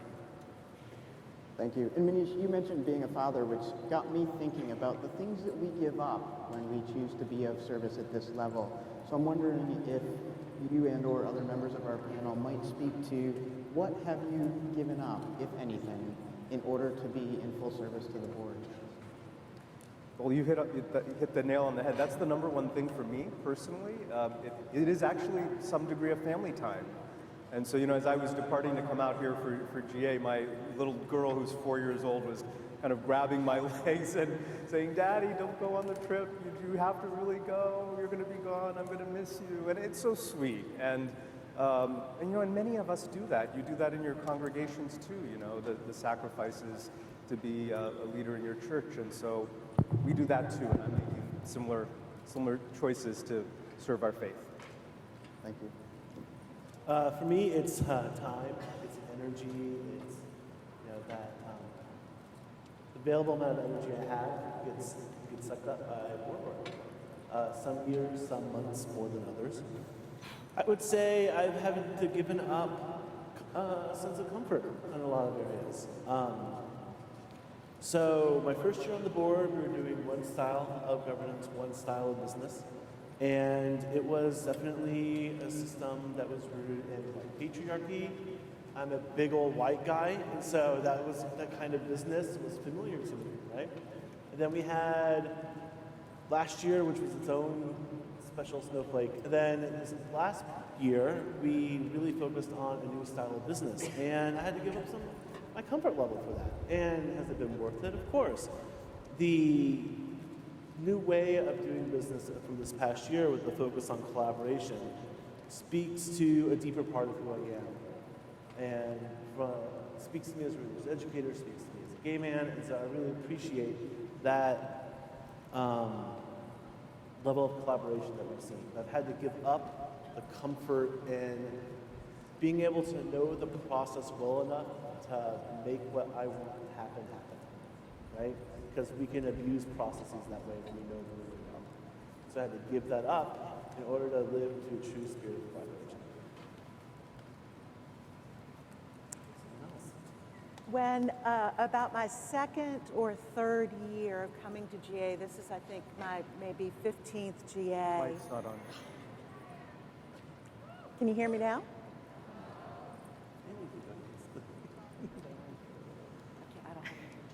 Well, personally, I really connect with both Tim and Manish. This is the third year in a row where I've been away on my mom's birthday. I left on my dad's birthday for this conference. So it can really be sad to have to miss your family for a week, and as well to have to miss times like that. As well as I'm not able to support my brother through all his sports and everything going on. But also, I missed my junior year last year past March. Everything that was going on the board, I was in high school. I had teachers who weren't UUs, and so they didn't totally get what was going on. And it was a struggle to balance time. But the thing is that it was just kind of something you had to grab and hold on until it stopped. And it did stop, but we are still doing the work that we were doing last year, just in a less frantic manner. To build off something you said, the one thing that we also give up coming to this conference as a board member is we give up the GA experience. A lot of us have been to GAs for a long time, but once you're on the board, it's Today started off at 7 a.m. for most of us on the board. We have about an hour and a half break for lunch, and we're finishing at 10. And so all day is filled with meetings and business and making sure GA is running smoothly and that we're doing the good work of the association. It's good, fulfilling, exhausting work, but we really lose that wonderful GA experience. Can you hear me now? Yeah. Okay.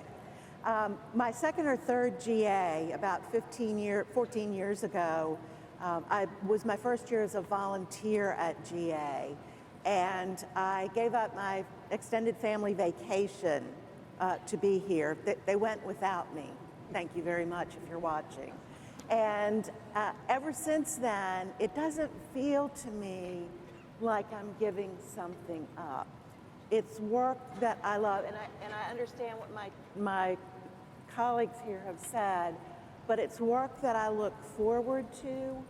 It's an immersion that feeds my soul, and while there are certainly moments throughout the year, being on the board, especially in the past year, where I wondered how much longer I could do this, I always come back to this is the work that I'm called to do.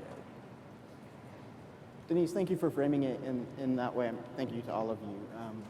That makes me think about, we often think of service as things that we have to give up, and I know that's how I framed the question, but there are also things that we gain by change, and sometimes we give one thing up to gain more than we expected. And I frame this because we just heard this fabulous report from the Commission on Institutional Change about some of what they've discovered and some of what we need to do to change the way we do the work of Unitarian Universalism. Why don't we spend a few minutes talking about how the work of the Commission on Institutional Change is influencing the work of the board? Well, my first year on the board, I don't remember us talking about matters of race very often. And I can't recall a board meeting in the past year and a half where we haven't spent almost, if not a majority of the board meeting talking about race. And so that's one way the responsive resolution, the commission has changed our work. I think a harder to see, or harder to witness from the outside perspective how it's changed our work is just our internal processes are dramatically different because of this work. It's much more of a spirit of collaboration. It's much more of a multicultural leadership style. We really do share leadership all the time on the board. And although for me it took some getting used to, it's definitely changed our board work for the better. It's hard. It's really hard as an old white lady to roll with some of the changes.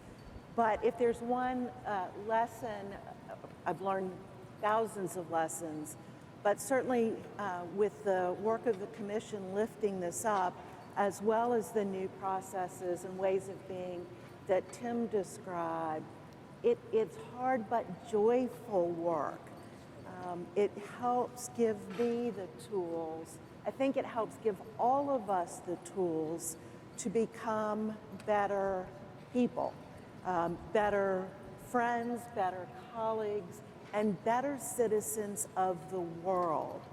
I am an incredibly massive extrovert, so my mind goes on vacation while my mouth works overtime, and that can be dangerous in the world today, quite frankly. And so I've learned about the importance of thinking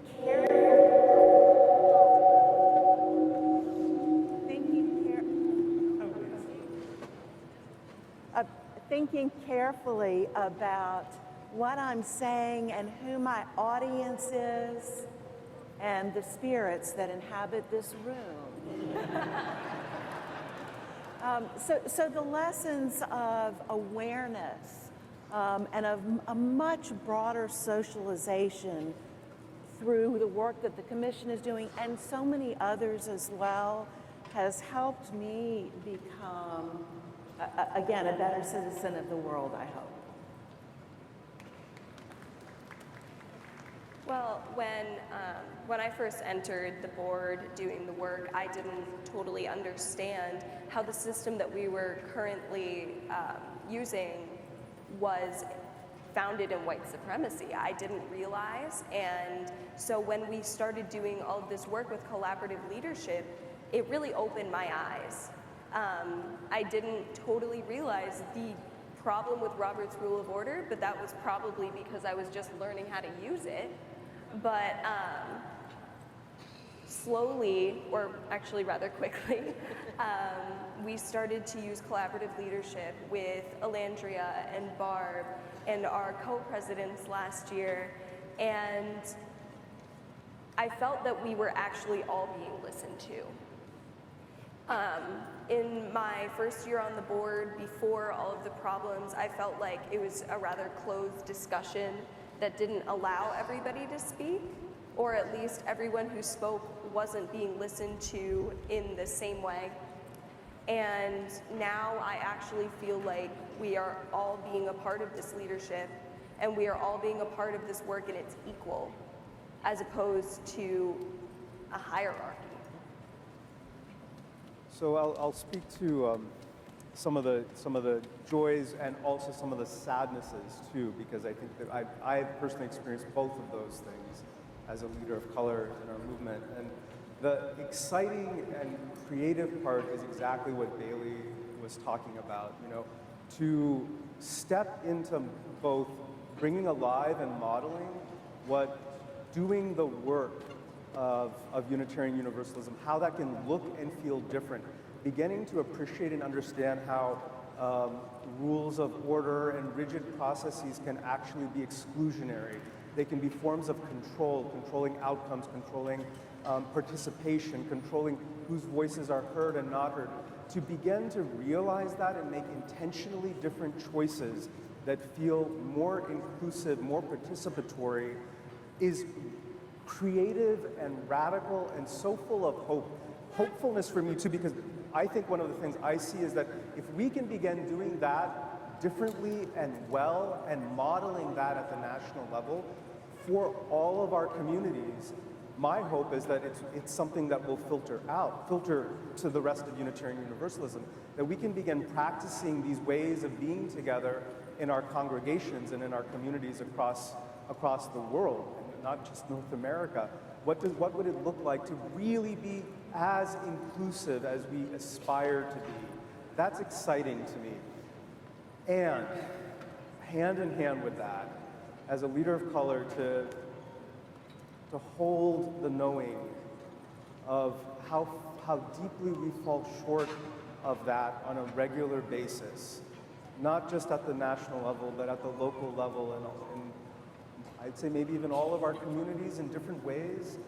It's a deep and profound sadness for me, and even as I've held both of those tensions within me, the joy of the creativity of what we're doing and the possibility that it represents, as well as the sadness, I've watched over and over again as my colleagues on the board have companioned me and held me, really held me, and I mean that spiritually, emotionally held me through both of those sets of feelings. And that's also been incredibly hopeful to me, to know that my peers and colleagues love me enough, care about me enough, as a UU who's a minority in so many different ways, to witness the heartache and the sadness and the disappointment that I at times feel, to not discount it, to not be defensive about it, but instead to love me and walk with me side by side through it, even as we are working on doing things differently. It's been powerful. It's been powerfully hopeful, and I'm grateful to be a part of that. Thank you.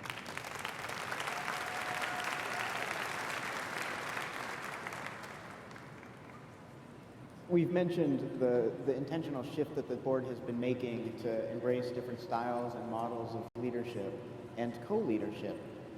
What have been some of the ways this is happening, and how is it changing from your perspective? How is it changing the way we as a board do our business? Well, I'm up here, and I was up here 10 minutes ago, and last year I was able to hide very well. I was doing a lot of work behind the scenes, but I hid. And so Landry said, nope, not anymore, and now I'm up. So I think that's part of this shift, the leadership collaboration, is that we're all expected to have, we all have the same kind of expectations. And yeah, just we're here. Before a couple of years ago, last year and this year, I don't recall the last time reports were done like this, in this kind of style. If you've attended a board meeting either in person or virtually, and I encourage you to do that somewhere along the way, I hope that you will feel as different about it as I do, because it's so much less formal, and by that I mean that we are really working around a consensus model. And it's not making sure that everybody agrees with every word. In fact, this ruler comes out when you start trying to wordsmith, and then the ruler gets sort of waved. It's actually usually a finger, but it feels like a ruler. And so we've really tried to back away from that. You heard Alandria talk about, about our theological grounding in our hopes for the coming years. And that's where our conversations are headed. We're putting aside a lot of the wordsmithing and where the commas go and the ifs, ands, and buts, and saying, does everyone agree with where we are trying to go with this? And instead of I versus nay, it's yes, I'm with you, not really, but I don't have reservations strong enough to stand in the way, or I have enough reservations to say we need to stop and talk about this some more. That gives you a very different sense of decision making and ultimately being together and being able as a board to speak with one voice. It feels so much more powerful, and I don't mean power in a way of we can tell you better what to do, but rather that we are much more unified, much more on the same page, and subsequently much more comfortable representing the congregations and covenanted communities of this association to continue to build this faith. And it's a wonderful feeling. Well, one of my favorite new aspects of the meetings that we have is the fact that our observers aren't observers anymore.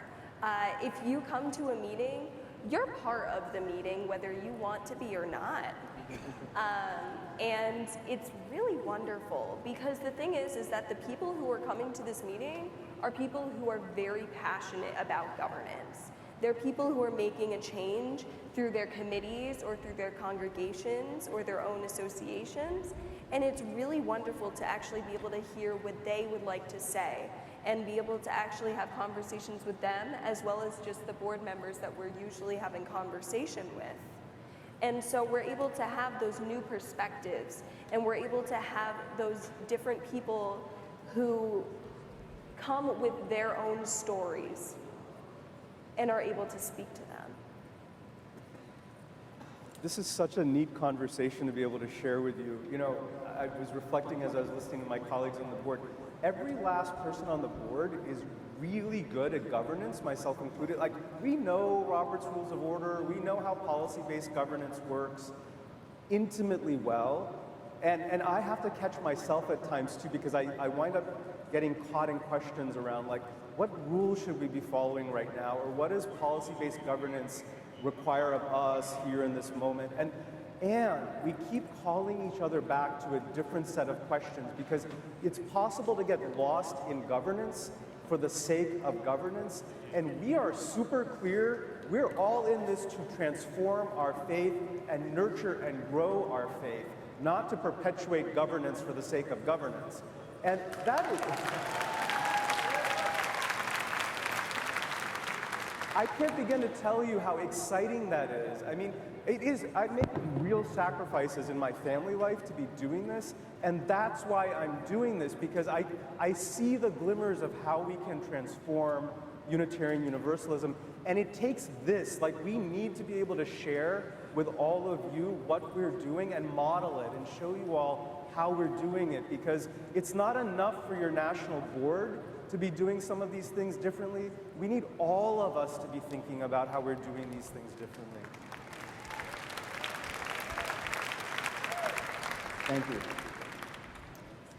One more question. What are your hopes for the upcoming year? For Unitarian Universalism, for the board, for yourselves in the context of our faith? What are your hopes? Well, I guess my hope is, to keep on moving forward, never turning back. That we are on a trajectory of really exciting possibility, and we need to keep that trajectory alive. For Unitarian Universalism, it's twofold. One is that we remember that social justice is, we like to think of social justice as going out there and doing work.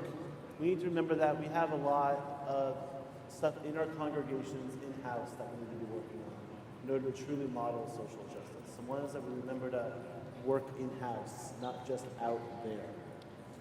And then two, my hope for Unitarian Universalism is that we continue to lift up religious educators and religious education as a life-saving and faith-saving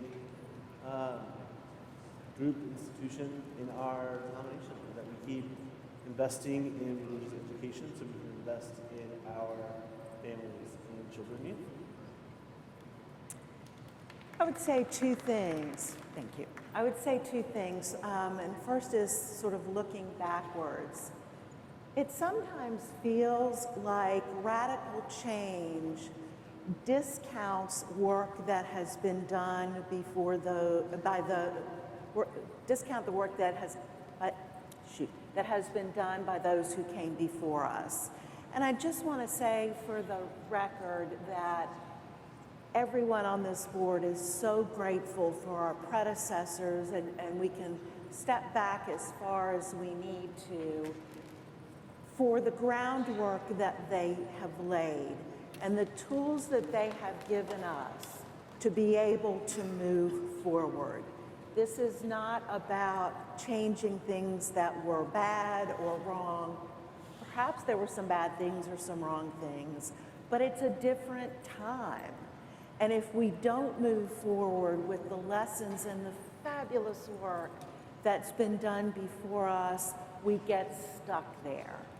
And so a shout out to our forebears, our forefathers, foremothers, and forepeople who have led so bravely and made decisions that were perhaps the right decisions for the time.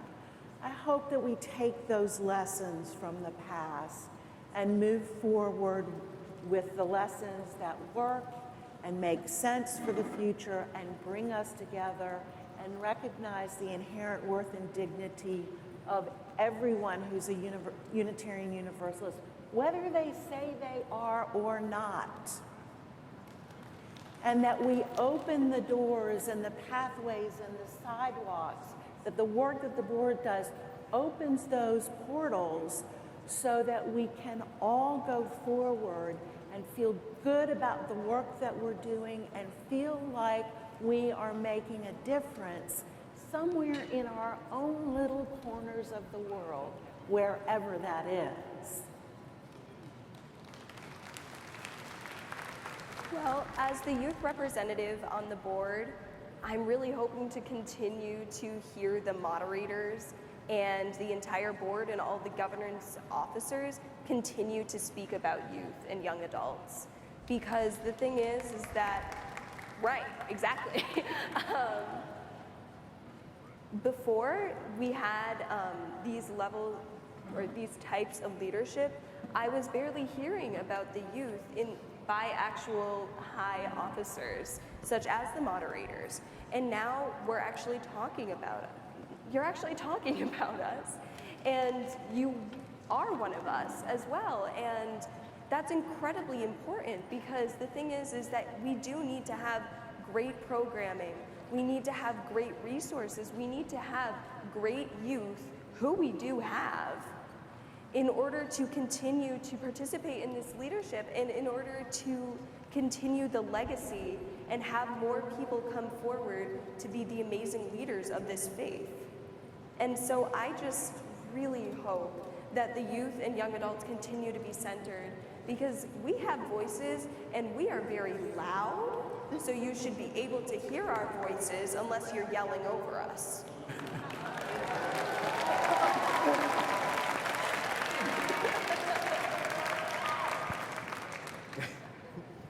That's awesome.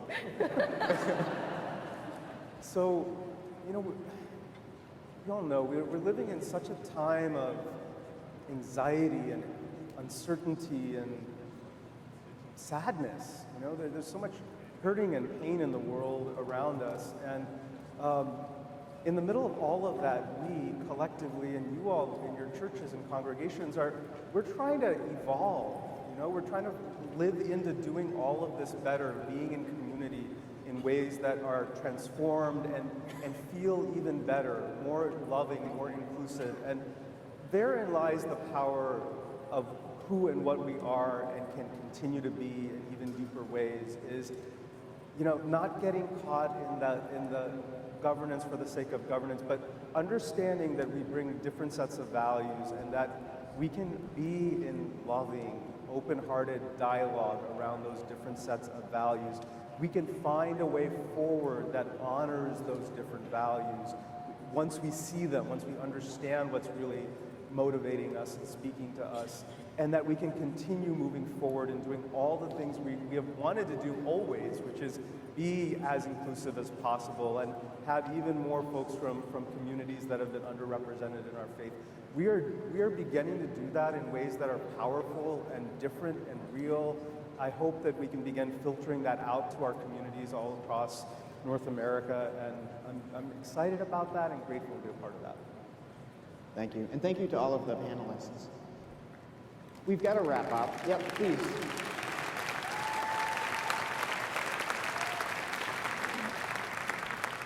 And thank you to the full board. We are just a representation of the full team. So thank you all as well.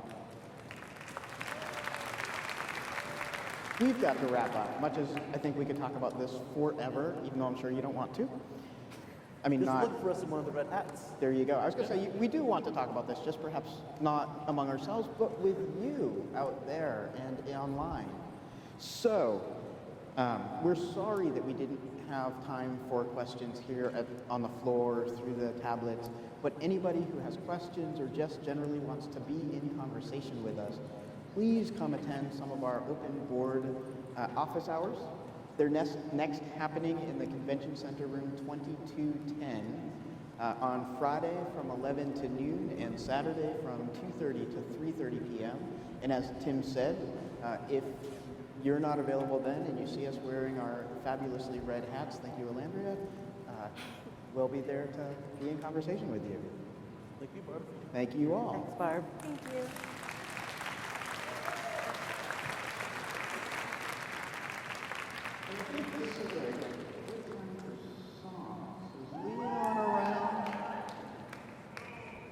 But Leon, I hate being the co-moderator that whines.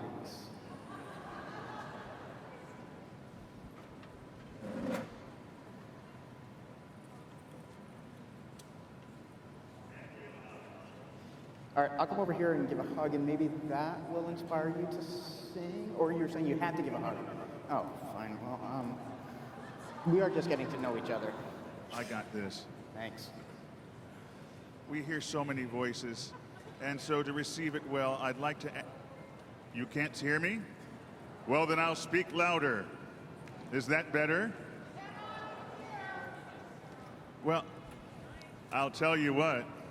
I bet they're working on it back there, so give it just a little bit, okay?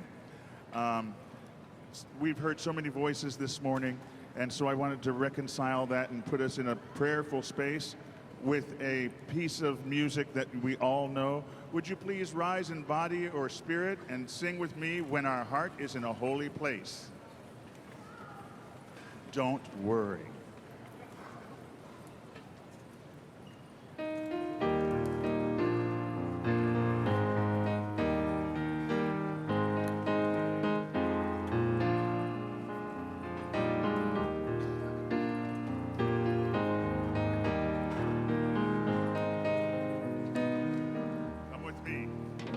When our heart is in a holy place, when our heart is in a holy place, we are blessed with love and amazing grace. When our heart is in a holy place, when we trust the wisdom in each of us, every color, every creed and kind, when we see our faces in each other's eyes, then our heart is in a holy place. When our heart is in a holy place, when our heart is in a holy place, we are blessed with love and amazing grace. When our heart is in a holy place, when we tell our story from deep inside, and we listen with a loving mind, and we hear our voices in each other's words, when our heart is in a holy place. When our heart is in a holy place, when our heart is in a holy place, we are blessed with love and amazing grace. When our heart is in a holy place, when we share the silence of sacred space, and the God of our hearts stirs within, and we feel the power of each other's faith, then our heart is in a holy place. When our heart is in a holy place, when our heart is in a holy place, we are blessed with love and amazing grace. When our heart is in a holy place, when our heart is in a holy place, when our heart is in a holy place.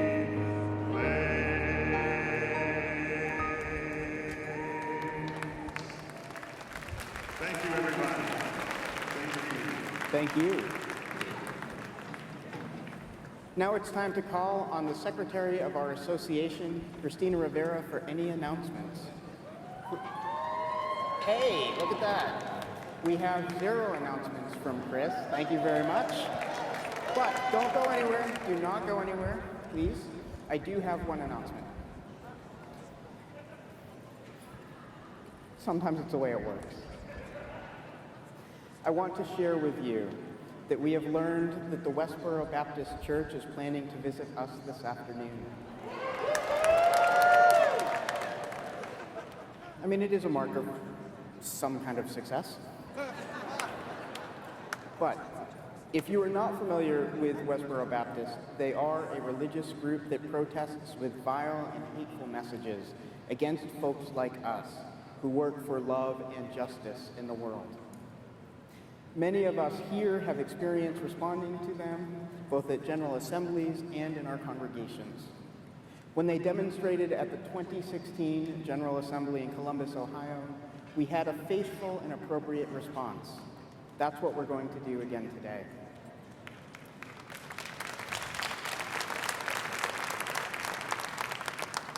Here's what I'd like to ask of you. First, please do not engage with them. Do not give them the attention that they seek and want.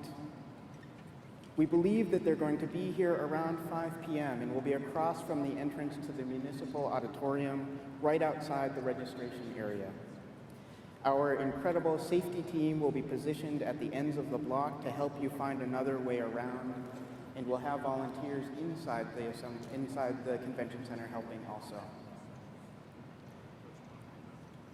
So be on the lookout for our safety team in their orange vests, and our chaplain team will also be ready and on call.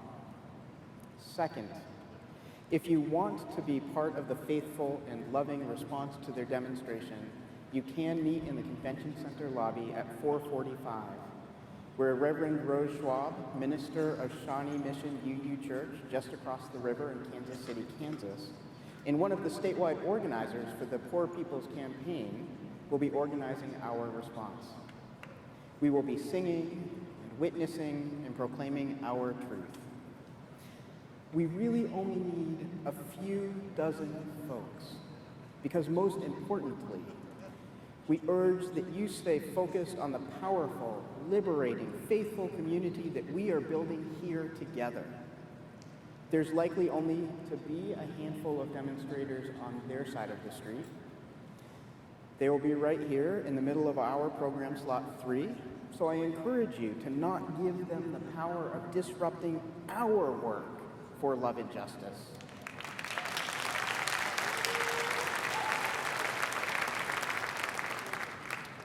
Stay the course. Go to one of the fabulous workshops prepared by our amazing presenters. And remember to engage with our General Assembly public witness work this week led by Black Lives of UU. In the world we live in, we can encounter hate and violence on literally any street corner at any time.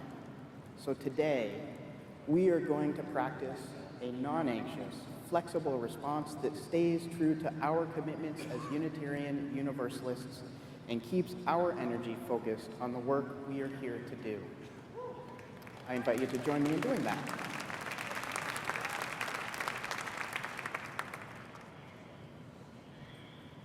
Due to travel challenges, we don't have an official process observation for you at this moment. I do know that we are having a little bit of difficulty with the sound, and I appreciate your patience and letting us know about the difficulty. We have an incredible sound team that is actively working to fix that challenge now. And we have a closing reading from Patrick.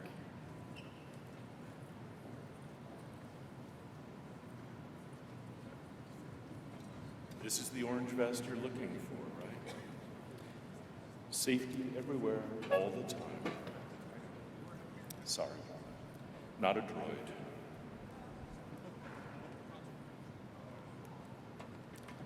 We are here as a people called by love, a people devoted to the love that includes us all, a love that embraces us all, that embraces all. We are here as seeds of the beloved community that we know can be, which we know is coming to be.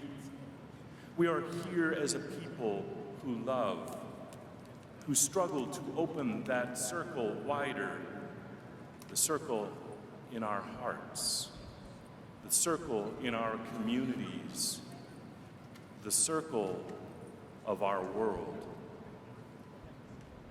And we sing, when I breathe in, I breathe in peace. When I breathe out, I breathe out love.